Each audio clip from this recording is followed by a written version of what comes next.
ನಮಸ್ಕಾರ. ಇವತ್ತು ಕನ್ನಡ ಭಾಷಿಕರು ನಾವು 3 ಜನ ಇದ್ದೇವೆ. ಅಶ್ವಿನಿ ಅವರು ಇಂಗ್ಲಿಷ್ ಮಾತಾಡ್ತಾರೆ ಅಂತ ಅಂದ್ಕೋತೀನಿ. ಓಕೆ, ಸಾಧ್ಯವಾದಷ್ಟು ಕನ್ನಡ ಇಂಗ್ಲಿಷ್ ಎರಡೂ ಭಾಷೆಗಳಲ್ಲಿ ಅವರವರ ಅನುಕೂಲಕ್ಕೆ ತಕ್ಕ ಹಾಗೆ ಮಾತಾಡೋಣ. ಸಿನಿಮಾ ಮತ್ತು ನಮ್ಮ ಸಂಸ್ಕೃತಿ, ವೆನ್ ಲೋಕಲ್ ಇಸ್ ಯೂನಿವರ್ಸಲ್ ಅನ್ನುವ ಶೀರ್ಷಿಕೆಯಡಿ ಇವತ್ತು ಮಾತನಾಡಲು ಹೊರಟಿದ್ದೇವೆ. ಮೊದಲನೇದಾಗಿ ನಾವು ಭಾರತೀಯರು as people who are we ಅಂತ ಯೋಚನೆ ಮಾಡೋದಾಗಿದ್ರೆ, I will just lay down a pretext and then perhaps we can take the conversation further.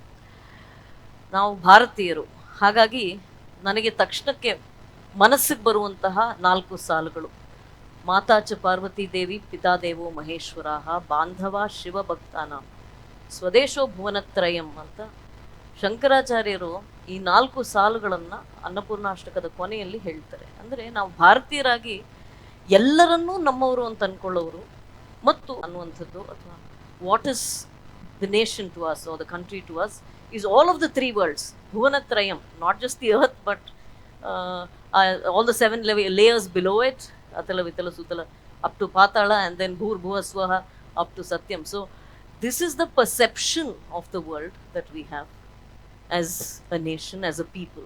This is our civilizational ethos, and therefore when we think of universal and local, this is, I think, the broader context that I'd like to lay out. And then we as storytellers, ಕಥೆಗಾರರಾಗಿ ನಾವು ತಕ್ಷಣಕ್ಕೆ ತಲೆಗೆ ಬರುವಂತಹ ಕೆಲವು ವಿಚಾರಗಳನ್ನ ಹೇಳ್ತೀನಿ. ಕಥಾಕಾರ್ ಅಂತಾರೆ ಉತ್ತರ ಭಾರತದಲ್ಲಿ, ಅಲ್ಲಿಂದ ಬಂತು ಕಥಕ್. ಹಾಗೆ ಭಾಗವತ ಮೇಳ ದಕ್ಷಿಣ ಭಾರತದಲ್ಲಿ, ಹರಿಕತೆ, ಯಕ್ಷಗಾನ, ಕಥಕಳಿ, ಹೀಗೆ ಹಲವು ಬಗೆಗಳಿವೆ. ಕಥೆಯನ್ನು ಹೇಳುವವರ ನಾಟ್ಯ ರೂಪ ಇರಬಹುದು, ಅದು ಸಾಹಿತ್ಯಮಯವಾಗಿರಬಹುದು, ಅಥವಾ ಅದರಲ್ಲಿ ನಾಟಕ ಇರಬಹುದು, ನೃತ್ಯ ಇರುತ್ತೆ, ಎಲ್ಲವೂ ಇರುತ್ತೆ. ಇದೆಲ್ಲದರ ಮೂಲ ನಾವು ಹುಡುಕ್ತಾ ಹೋದಾಗ ಪ್ರಾಯಶಃ we go back to Bharata's Natyashastra, where there is Angika Abhinaya, there is Vachika Abhinaya, then there is Aharya, Angika being the body language, Vachika being the language that is used, the dialogues, and then Aharya, which is the makeup and all the costume. And Bharata really details how a stage should be, what the lighting should be, how, where the audience should be seated, all of that in his Natya Shastra. And the Natya Shastra goes back just about, I think, 3,000 or 4,000 years. So this is who we are as storytellers, and I will end this introduction with 2 very interesting things that come to my mind. Indians as storytellers. ಮೊದಲನೇದು ರಾಮಾಯಣವನ್ನು ಲವ ಮತ್ತು ಕುಶ ಅಶ್ವಮೇಧ ಮಂಟಪದಲ್ಲಿ ವಾಲ್ಮೀಕಿಯ ಮುಂದೆ, ರಾಮನ ಮುಂದೆ ಹೇಳ್ತಾರೆ ರಾಮಾಯಣದ ಕಥೆಯನ್ನು. ರಾಮನೇ ಅದಕ್ಕೆ ನಾಯಕ, he is the hero of the story, and yet the children recite Ramayana in front of him. So that's how far we go as storytellers. And then of course Mahabharata, where Dhritarashtra says ಧರ್ಮಕ್ಷೇತ್ರೆ ಕುರುಕ್ಷೇತ್ರೆ ಸಮವೇತ ಯುತ್ಸವ ಮಾಮಕಃ ಪಾಂಡವ ಅಚ್ಚೈವ ಕಿಮ ಕುರುವತ ಸಂಜಯ ಅಂತ ಕೇಳ್ತಾರೆ, ಏನು ಮಾಡ್ತಾ ಇದ್ದಾರೆ ಎಲ್ಲರೂ ಅಂತ. And Sanjaya goes on to say ಯತ್ರ ಯೋಗೇಶ್ವರ ಕೃಷ್ಣ.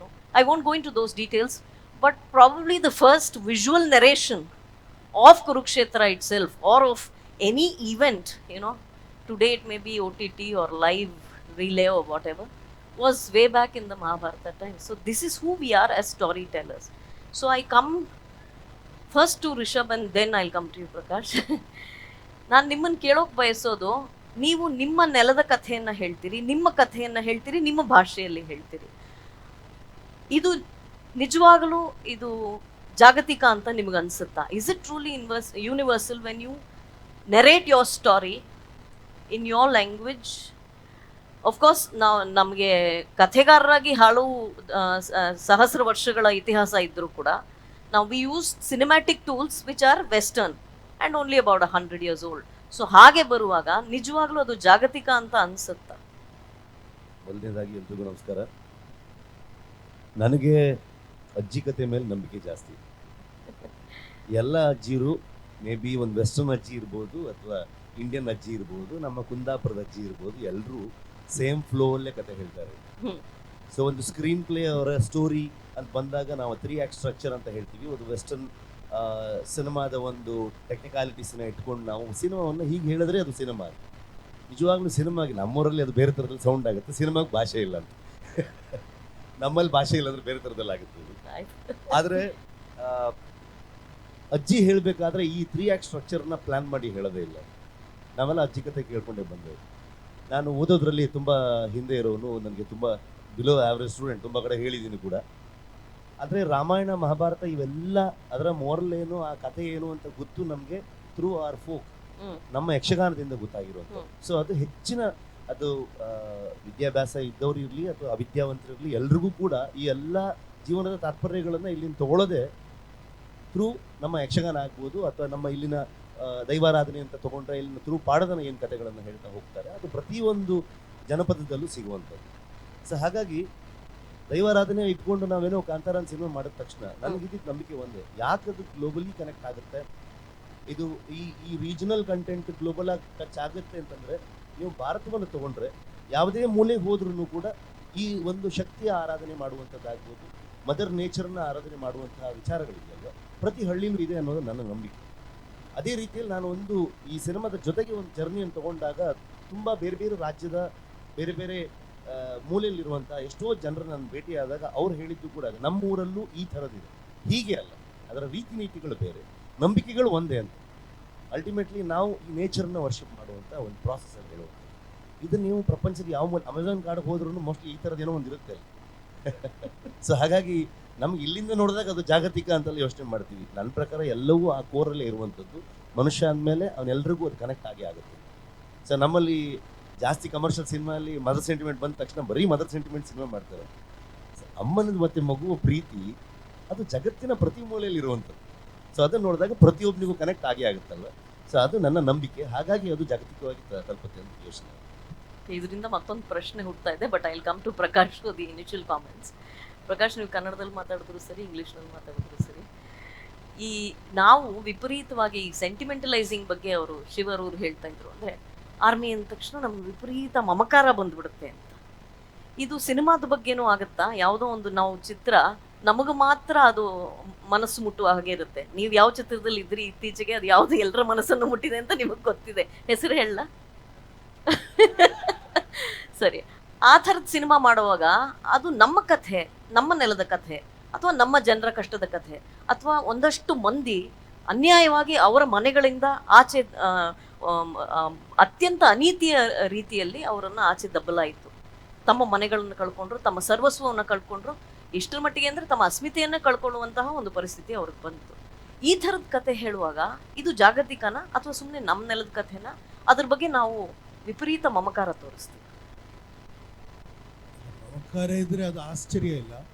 ಆದರೆ ನಾನು 2 ರೀತಿಯಲ್ಲಿ ಇದನ್ನು ನಾನು ಮೊದಲನೇದಾಗಿ, ಈಗ ಈ ಸಲ ಲಿಟ್ ಫೆಸ್ಟ್ದು ಥೀಮ್ ಪ್ರಾದೇಶಿಕ ಮತ್ತೆ ರಾಷ್ಟ್ರೀಯತೆ ಅಲ್ಲ, ನಮ್ಮನ್ನು ಇನ್ನೊಂದು ಹೆಜ್ಜೆ ಮುಂದಕ್ಕೆ ತಗೊಂಡೋಗಿದ್ದಾರೆ, ಜಾಗತಿಕ ಮಟ್ಟಕ್ಕೆ ಹೋಗಿದ್ದೀವಿ. ಆಯ್ತು, ಜಾಗತಿಕ. ನಾನು ಏನಂದ್ರೆ, ಇವಾಗ ಒಂದು ಪ್ರದೇಶ ಅನ್ನೋದಿದೆಯಲ್ಲ, ಅದನ್ನು ನಾವು ಕಲ್ಪನೆ ಮಾಡ್ಕೊಳ್ಳುವ ರೀತಿಯಲ್ಲಿ ಸ್ವಲ್ಪ ಗೊಂದಲ ಬರುತ್ತೆ ಅಂತ ಹೇಳ್ತೀವಿ. ಅದು ನಾವು ಈಗ ಆಧುನಿಕ ಕಾಲದಲ್ಲಿ ನಾವು ನೇಷನ್ ಸ್ಟೇಟ್ ಅಂತ ಯಾವುದನ್ನ ಮಾಡ್ಕೊಂಡಿದ್ದೀವೋ ಇದರಿಂದ ಈ ಗೊಂದಲ ಬಂದಿರೋದು. ಅಂದರೆ ಪ್ರಶ್ನೆ ಹೀಗೆ ಕೇಳಿದ್ರು, ನಾನು ಈ ಥರ ಹೇಳ್ತೀನಿ, ಭಾರತ ಅನ್ನೋದು ನೇಷನ್ ಸ್ಟೇಟ್ ಆದಮೇಲೆ ಆಯ್ತಾ ಅಥವಾ ಭಾರತ ನೇಷನ್ ಸ್ಟೇಟ್ ಆಗೋದಕ್ಕೆ ಮುಂಚೆ ಇತ್ತು? ಎಷ್ಟು ನೋಡಿ, ನಾವು ಅಕ್ಸೆಷನ್ ಲೆಟರನ್ನು ನಮ್ಮ ರಾಜ್ಯಗಳು ಅಂದರೆ ಪ್ರಿನ್ಸ್ಲಿ ಸ್ಟೇಟ್ಸ್ ಬರ್ಕೊಡ್ಬೇಕಾದ್ರೆ ಒಂದು 542 ಜನ ಅಕ್ಸೆಷನ್ ರಾಜರು ಅಕ್ಸೆಷನ್ ಲೆಟರ್ ಬರ್ಕೋಬೇಕು. ಅಂದರೆ ನಾವು ಮಾತಾಡಿದಾಗ ಬರೀ ಕಾಶ್ಮೀರ ಮಾತ್ರ ಮಾಡ್ದ ಅನ್ನೋ ಥರ ಮಾತಾಡ್ತೀವಿ, ಆದರೆ ಅಷ್ಟು ಜನನೂ ಬರ್ಕೊಡ್ಬೇಕಾಯ್ತು, ನಮ್ಮ ಮೈಸೂರು ಅರಮನೆದನ ಬರ್ಕೊಡ್ಬೇಕಾಯ್ತು. ಆದರೆ ಅವ್ರು ಬರ್ಕೊಡೋದಕ್ಕೆ ಮುಂಚೆ ಅವರು ಭಾರತದಲ್ಲಿ ಇರಲಿಲ್ವಾ? ಅಂದರೆ ಬರ್ಕೊಟ್ಟ ಮೇಲೆ ಭಾರತ ಬಿಟ್ರ? ಈ ಥರದ ಪ್ರಶ್ನೆ ಯಾಕೆ ಕೇಳಬೇಕಾಗತ್ತೆ ಅಂದರೆ, nation state is just one technical arrangement of a place. Before the nation state there was Bharat. ನಾನು ಹೇಳೋದು, ಜಗತ್ತಲ್ಲಿ ಒಬ್ಬ ಅಥವಾ ಒಂದು ಆಕೆ ಯಾವುದೇ ನೆಲದಲ್ಲಿ ಇದ್ರು, she is in the centre of the earth. ಇದು ಸೈನ್ಸ್ ಕೂಡ ಅಲ್ವಾ?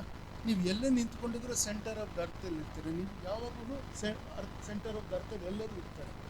ನಿಮಗೆ ಜಗತ್ತು ಪ್ರಕಟ ಆಗೋದೇ ನಿಮ್ಮತನದಿಂದ. ಅಂದರೆ ನಿಮ್ಮ ಮನೆ, ನಿಮ್ಮ ಊಟ, ನಿಮ್ಮ ಅಡುಗೆ, ನಿಮ್ಮ ಭಾಷೆಯಿಂದನೇ ನಿಮಗೆ ಜಗತ್ತು ಪ್ರಕಟ ಆಗೋದು. ಬೇರೆ ರೀತಿ ನಿಮ್ಗೆ ಆಗೋದಕ್ಕೆ ಸಾಧ್ಯ ಇಲ್ಲ, ಅಲ್ಲಿಂದನೇ ಆಗೋದು ನಿಮಗೆ. ಆದರೆ ಅದಕ್ಕಾಗಿ ನೀವು ಗ್ಲೋಬಲ್ ಅಂದರೆ ನಿಜ, ಅದು ಇವನ್ ಟೆಕ್ನಿಕಲಿ ನಿಜ. ಇದು ನನ್ನ ಮೊದಲ ಪಾಯಿಂಟ್. ಅಂದರೆ ನೀವು ಈ ಪ್ರದೇಶ ಅಂತ ಮಾಡಿರೋದು ಒಂದು ಆರ್ಟಿಫಿಷಿಯಲ್ ಅರೇಂಜ್ಮೆಂಟ್. ಭೂಮಿಗೆ ಬೌಂಡ್ರಿ ಇಲ್ಲ, ಭೂಮಿ ಹರ್ಕೊಂಡು ಹೋಗುತ್ತೆ, ಅದಕ್ಕೆ ಬೌಂಡ್ರಿ ಇರೋದು ನ್ಯಾಚುರಲ್ ಬೌಂಡ್ರಿ. ಈ ಎರಡನೇ ಪಾಯಿಂಟ್ ಏನು ಹೇಳ್ತೀನಿ ಅಂದರೆ, ನಿಮ್ಮ ಮೂಲ ಈ ಪದಗಳಿಗೆ ಹೋದರೆ, ಈಗ ನ್ಯಾಚುರಲ್ ಅಂದರೆ ನ್ಯಾಚುರಲ್, ನೇಟಿವ್ ಎರಡೂ, ನೇಷನ್ ಮೂರೂ ಹುಟ್ಟಿನಿಂದ ಬರ್ತದೆ. ನ್ಯಾಟ್ ಕಮ್ಸ್ ಫ್ರಮ್ ದ ಎಟಿಮಾಲಜಿಕಲಿ, ಅದರ ಮೂಲ ಅರ್ಥ ಹುಟ್ಟು, ಬರ್ತ್ ಇಂದ ಬರೋದು. ನೇಷನ್, ನ್ಯಾಚುರಲ್, ನೇಟಿವ್ ಎಲ್ಲನೂ ಅದರಿಂದ ಬರೋದು. ಲೋಕಲ್ ಅಂದರೆ ಒಂದು ಪ್ಲೇಸ್, ಲೊಕೇಶನ್, ಅದಕ್ಕೆ ರೂಟ್. ನಾವು ಒಂದನ್ನ ಇನ್ನೊಂದರ ಜೊತೆ ಸೇರಿಸಿ ಮಾತಾಡಿದಾಗ ನಮಗೆ ಕನ್ಫ್ಯೂಷನ್ ಕಮ್ಮಿ ಆಗುತ್ತೆ ಅಂತ ಹೇಳಿ. ಈಗ ಅವ್ರಿಗೆ ಕಾಂತಾರ ಸಿನಿಮಾ ಯಾತಕ್ಕೆ ಮಾಡೋಕ್ಕಾಗುತ್ತೆ ಅಂದರೆ, ಅವ್ರು ಇಲ್ಲಿ ಅವ್ರು ಅದಕ್ಕೆ ಮಾಡೋಕ್ಕಾಗತ್ತೆ. ಸ್ಟೀವನ್ ಸ್ಪೀಲ್ಬರ್ಗ್ ಬಂದು ಮಾಡೋಕ್ಕಾಗಲ್ಲ ಅದನ್ನು. ಅಂದರೆ ಒಂದು ವ್ಯಕ್ತಿ, ಒಂದು ಅಭಿವ್ಯಕ್ತಿಗೆ ಅವಕಾಶ ಆಗೋದು ವ್ಯಕ್ತಿಗೆ ನೇಟಿವಿಟಿಯಿಂದ ಮಾತ್ರ ಸಾಧ್ಯ. The accident of birth gives you the right and access to your culture, and that culture is at once in the center of the earth. To say what is margin and what is at the core is a false idea alva. Left to right ನೀವು ಎಲ್ಲಿ ನಿಂತ್ಕೊಂಡಿರ್ತೀರ, ಅದು relative ಇರುತ್ತಲ್ಲ, ಅದು ಅಲ್ಲ. ಎಲ್ಲಿ ನಿಂತ್ಕೊಂಡು ಮಾತಾಡ್ತಿದ್ದೀರ left to right ಅಂತ ಅಲ್ಲ. ನಾರ್ತ್ ಆ್ಯಂಡ್ ಸೌತ್ ಕಷ್ಟ ಇಲ್ಲ ಅಷ್ಟು, ಲೆಫ್ಟ್ ಟು ರೈಟ್ ತುಂಬ ಕಷ್ಟ ಇದೆ. ಅದಕ್ಕೆ ಅಲ್ಲ, ಅದಕ್ಕೆ ನಾನು ಮುಕ್ತಾಯದಲ್ಲಿ ಹೇಳ್ತೀನಿ ನೋಡಿ, ಅವ್ರು ಹೇಳಿದ್ದು ನಾನು ಸಂಪೂರ್ಣ ನಂಬ್ತೀನಿ ಅದನ್ನು. ಅದು ಭಾರತದಲ್ಲಿ ಎಲ್ಲಿ ಹೋದ್ರೂ ಈ ಥರದ್ದು ನಮ್ಮದು ಇದೆ. ಅಂದರೆ ಇದೇ ಪದ್ಧತಿಯ ಆರಾಧನೆ ಅಲ್ಲ ನಮ್ಮದು, ನಮ್ಮ ನಂಬಿಕೆ ರೀತಿ ಬೇರೆ, ಅದರ ಪದ್ಧತಿಯಲ್ಲಿ ನಾವೇನೋ ಮಾಡ್ಕೊಂಡಿದ್ದೀವಿ ಅಂತ ಎಲ್ಲರಿಗೂ ಇರುತ್ತೆ ಅಲ್ವಾ. ಅದಕ್ಕೆ ಅವ್ರಿಗೆ ಇದು ಗೊತ್ತಾಗಿದೆ.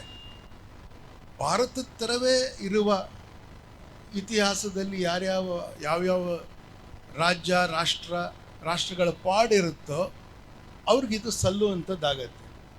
ಆದರೆ ನಿಮಗೆ ನೀವೊಂದು ಕಾಲನೈಸ್ ಮಾಡಿದ ಜಾಗದಲ್ಲಿ ಹಳೆಯದನ್ನು ಅಳಸಾಕಿಬಿಟ್ಟಿದ್ರೆ, ಅದು ಆವಾಗ ನಿಮಗೆ bread and breakfast, scrambled egg morning, ಈ ಥರದ್ದು ಒಂದೇ ಥರದ್ದು ಒಂದು ಮಾನೋಕಲ್ಚರ್ ಸಿಗುತ್ತೆ ನಿಮಗೆ. ಇಲ್ಲದಿದ್ರೆ ಡಿಫ್ರೆಂಟ್ ಕಲ್ಚರ್ ಇರೋದೇ ಸಹಜ. ಸಹಜ ಅಂದರೆ ಹುಟ್ಟಿನಿಂದ, ನ್ಯಾಚುರಲ್, ಸಹಜ ಅಲ್ಲ, ಹುಟ್ಟಿನಿಂದ ಇರೋದೆಲ್ಲ ಸರಿಯಾಗಿರುತ್ತೆ. ಆಕ್ರಮಿಸಿ ಬೇರೆದನ್ನು ಮಾಡೋಕ್ಕೆ ಹೋದಾಗ ಯಾವಾಗಲೂ ಬೇರೆಯವ್ರಿಗೆ ಬೋಧನೆ ಮಾಡೋ ರೀತಿ ಆಗುತ್ತೆ. ನಾವು ಎಡನೂ ಅಲ್ಲ ಬಲನೂ ಅಲ್ಲ, ನಾವು ಹಿಂದೂ ರಾಷ್ಟ್ರೀಯವಾದಿಗಳು ಅಂತ ನಮಗೆ ಹಿರಿಯರು ಹೇಳ್ಕೊಟ್ಟಿದ್ದಾರೆ. ಅಶ್ವಿನಿ ಅವರೇ, before I come to you, ಇಲ್ಲಿ ಸಭಿಕರಲ್ಲಿ ಹೇಳ್ಕೋಬೇಕಾಗಿರೋದು ಒಂದು ವಿಷಯ ಇದೆ. ನಾನು ಒಳಗೆ ಬರ್ತಾ ಪ್ರದೀಪ್ ಜಿ ನನಗೆ ಹೇಳಿದ್ರು, ರಿಷಬ್ ಮತ್ತೆ ಪ್ರಕಾಶ್ ಇಬ್ಬರು ಕೂಡ ಈ ಹಿಂದೆ ಮಂಗಳೂರು ಲಿಟ್ ಫೆಸ್ಟ್ ಅಲ್ಲಿ ಭಾಗವಹಿಸಿದ್ದಾರೆ. ಆವಾಗ ನಾನು ಪ್ರಕಾಶ್ ಹೇಗೆ ಬಂದು ಅದೇ ತರ ಇವತ್ತು ಬಂದಿದ್ದೀವಿ. ಆದರೆ ರಿಷಬ್ ಆವತ್ತು ಬಂದು ರಿಷಬ್ಗೂ ಇವತ್ತು ಬಂದು ರಿಷಬ್ಗೂ ಪದಗಳಲ್ಲಿ ವಿವರಿಸೋಕ್ಕಾಗಲ್ಲ. ಬಿರುಗಾಳಿ ಅಂತ ಬಂದ್ರಿ ಇವತ್ತು. ಆವತ್ತು ಎಲ್ರಿಗೂ ಗೊತ್ತಿತ್ತು ರಿಷಬ್ ಯಾರು ಅಂತ, ಆದ್ರೆ ಈ ರೀತಿ ಗೊತ್ತಿರಲಿಲ್ಲ ಅಷ್ಟೇ. ಇದು ವಿರಾಟ ರೂಪ. ನನಗೂ ಗೊತ್ತಿರಲಿಲ್ಲ, ಎಲ್ಲವೂ ಕಾಲದ ಮಹಿಮೆ. ಕಾಲಾಯ ತಸ್ಮೈ ನಮಃ. ಇದು ಋಷಭರ ವಿರಾಟ ರೂಪ ಇವತ್ತು ನಾವು ನೋಡಿದ್ದು. Ashwini, I was just saying that they were both here earlier, but the Rishab that was there 3 years ago and the Rishab that is here today is very, very different. And I am sure you are aware of what has happened in this 1 year. You're a filmmaker, and ಅವ್ರಿಗೊಂದು ಮಂಗಳೂರ್ದು ಅವ್ರಿಗೂ ಒಂದು connection ಇದೆ. ಅದು ನಾನು ಹೇಳಬೇಕಲ್ವಾ. ವರುಣ್ ಶೆಟ್ಟಿ ಅನ್ನೋಂಥವ್ರ ಜೊತೆ ಅವರು ಕೆಲಸ ಮಾಡ್ತಾರೆ. ಅವರು ಬರಹಗಾರ್ತಿಯೂ ಹೌದು, ನಿರ್ದೇಶಕಿನೂ ಹೌದು. ವರುಣ್ ಶೆಟ್ಟಿ ಅವ್ರ ಜೊತೆ ಕೆಲಸ ಮಾಡ್ತಾರೆ. ಇದೀಗ ಅನೇಕ ಸಾಕ್ಷ್ಯಚಿತ್ರಗಳನ್ನು ಮತ್ತು ಚಲನಚಿತ್ರಗಳನ್ನು ನೀವು ಮಾಡ್ತಾ ಇದ್ದೀರಿ ಒಟ್ಟಿಗೆ. ಅಶ್ವಿನಿ, ಓಕೆ, ನಾವು you basically work in Mumbai. Okay, so now here comes. You see, Mumbai is always believed to be national cinema, to be India's cinema. I think they still do, but we are here to tell them that they are not. But however, why I say this is there is a certain rooting in the culture that we have.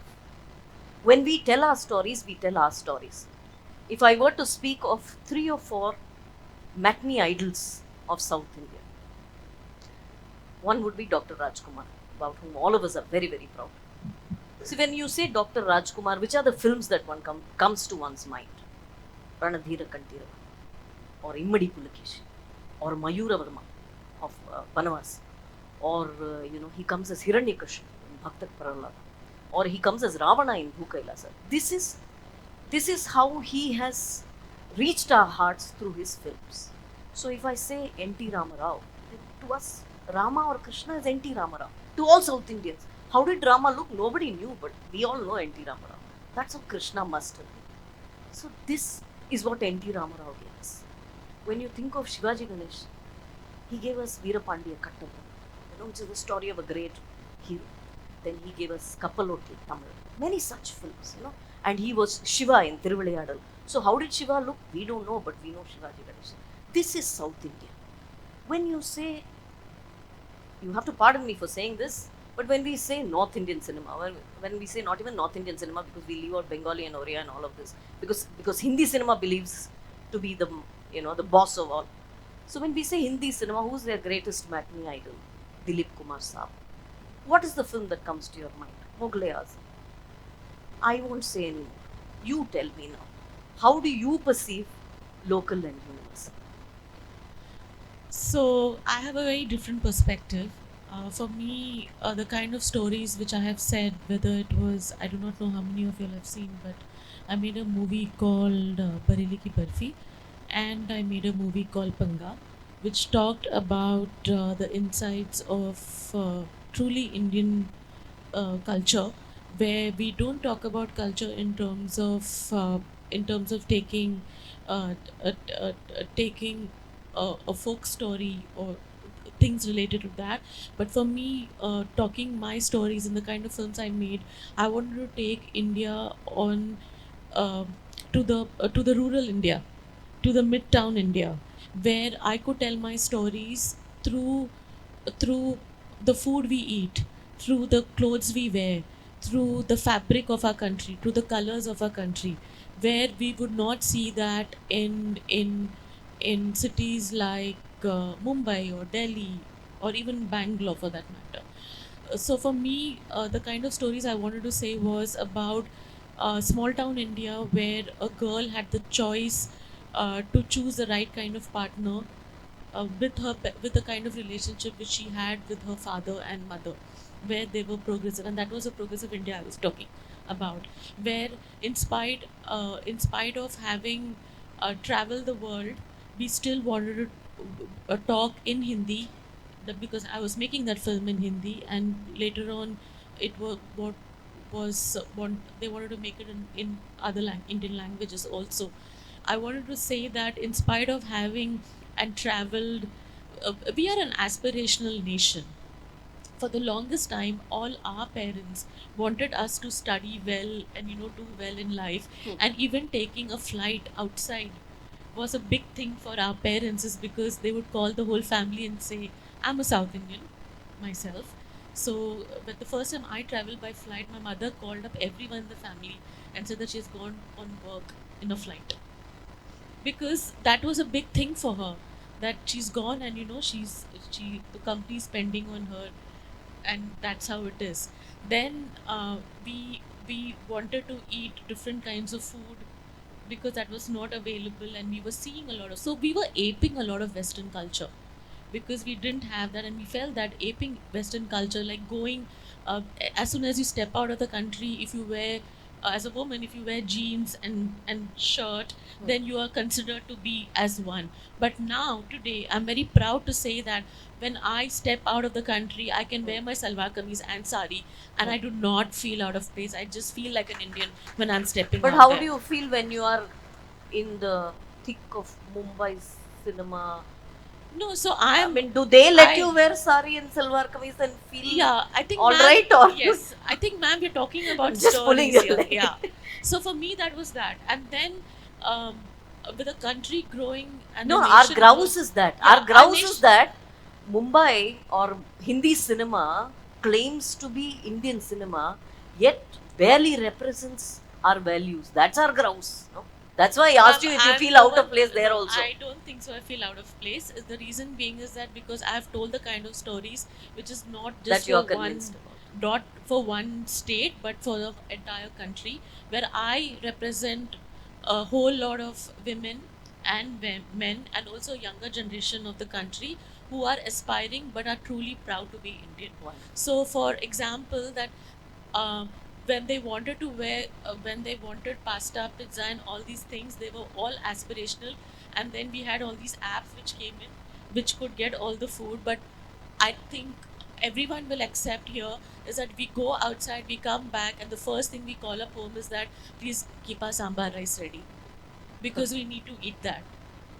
And it doesn't matter if it's north, it is dal chawal, if it's south, it's sambar rice. That's the only difference. If we go to Bengal, it is going to be fish rice curry.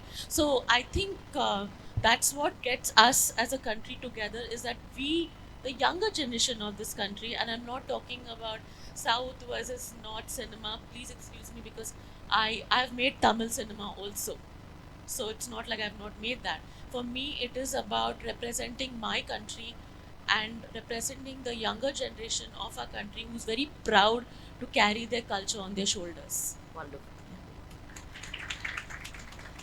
Rishabh, ನೀವು ನಾವು ಹೇಳೋ ಕಥೆ ಹೇಳೋ ರೀತಿ ಬೇರೆ ಅಥವಾ ನಮ್ಮ ಸಂಪ್ರದಾಯ ಬೇರೆ, ಅದರ ವಿಚಾರ ಅದೇ ಆಗಿರುತ್ತೆ ಅನ್ನೋದನ್ನ ಹೇಳಿದ್ರಿ. ಈ ಸಿನಿಮಾ, ನೀವು ಈ ಹಿಂದೆ ಮಾಡಿರೋ ಸಿನಿಮಾಗಳು ನೆಲದ ಕಥೆಗಳನ್ನೇ ಹೇಳಿದೆ, ನಮ್ಮ ಭಾಷೆಯಲ್ಲೇ ಹೇಳಿದೆ, ಇದು ಬೇರೆ ಯಾರನ್ನೋ ಮೆಚ್ಚೋಕೆ ಮಾಡಿದ್ದಲ್ಲ.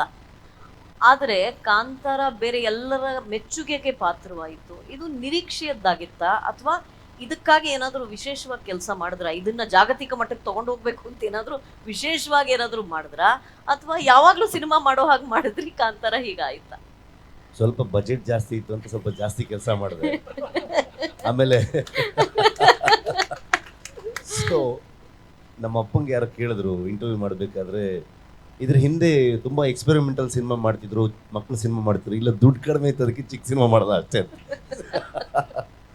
ಸೊ ಎಲ್ಲ ಸಿನಿಮಾಗೆ ಹಾಕುವಂಥ ಎಫರ್ಟನ್ನು ಇದಕ್ಕೂ ಹಾಕಿರೋದು. ಆಮೇಲೆ ಪ್ರತಿಯೊಬ್ಬ ಫಿಲ್ಮ್ ಮೇಕರು, ಪ್ರತಿಯೊಬ್ಬ ಆ್ಯಕ್ಟರ್, ಪ್ರೊಡ್ಯೂಸರ್, ಎವ್ರಿಬಡಿ ಪ್ರತಿ ಸಿನಿಮಾನ ಅಷ್ಟೇ ಪ್ರೀತಿಸ್ತಾರೆ, ಅಷ್ಟೇ ಎಫರ್ಟ್ ಹಾಕ್ತಾರೆ.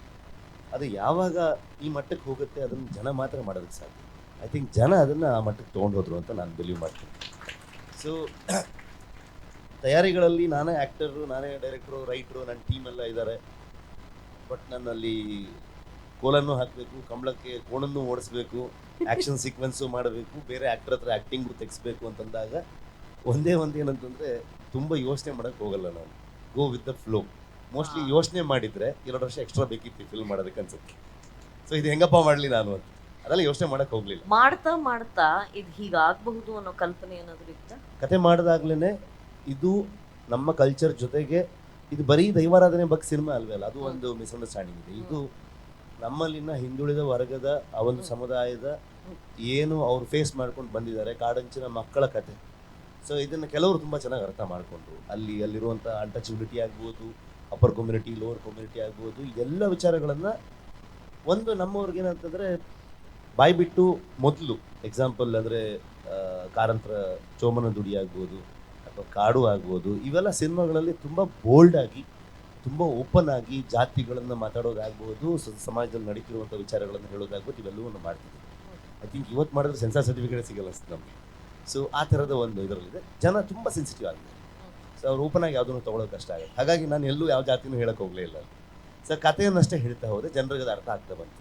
ಸೊ ಈ ಪ್ರಾಸೆಸ್ಸಲ್ಲಿ ನಾನು ಎಲ್ಲೂ ಇದನ್ನು PAN India, first of all ಇದು ಪ್ಯಾನ್ ಇಂಡಿಯಾ ಅದ್ರ ಪಡೆಗೆ ಅದಾಗಿತ್ತು, ನನಗೂ ಗೊತ್ತೇ ಇರಲಿಲ್ಲ.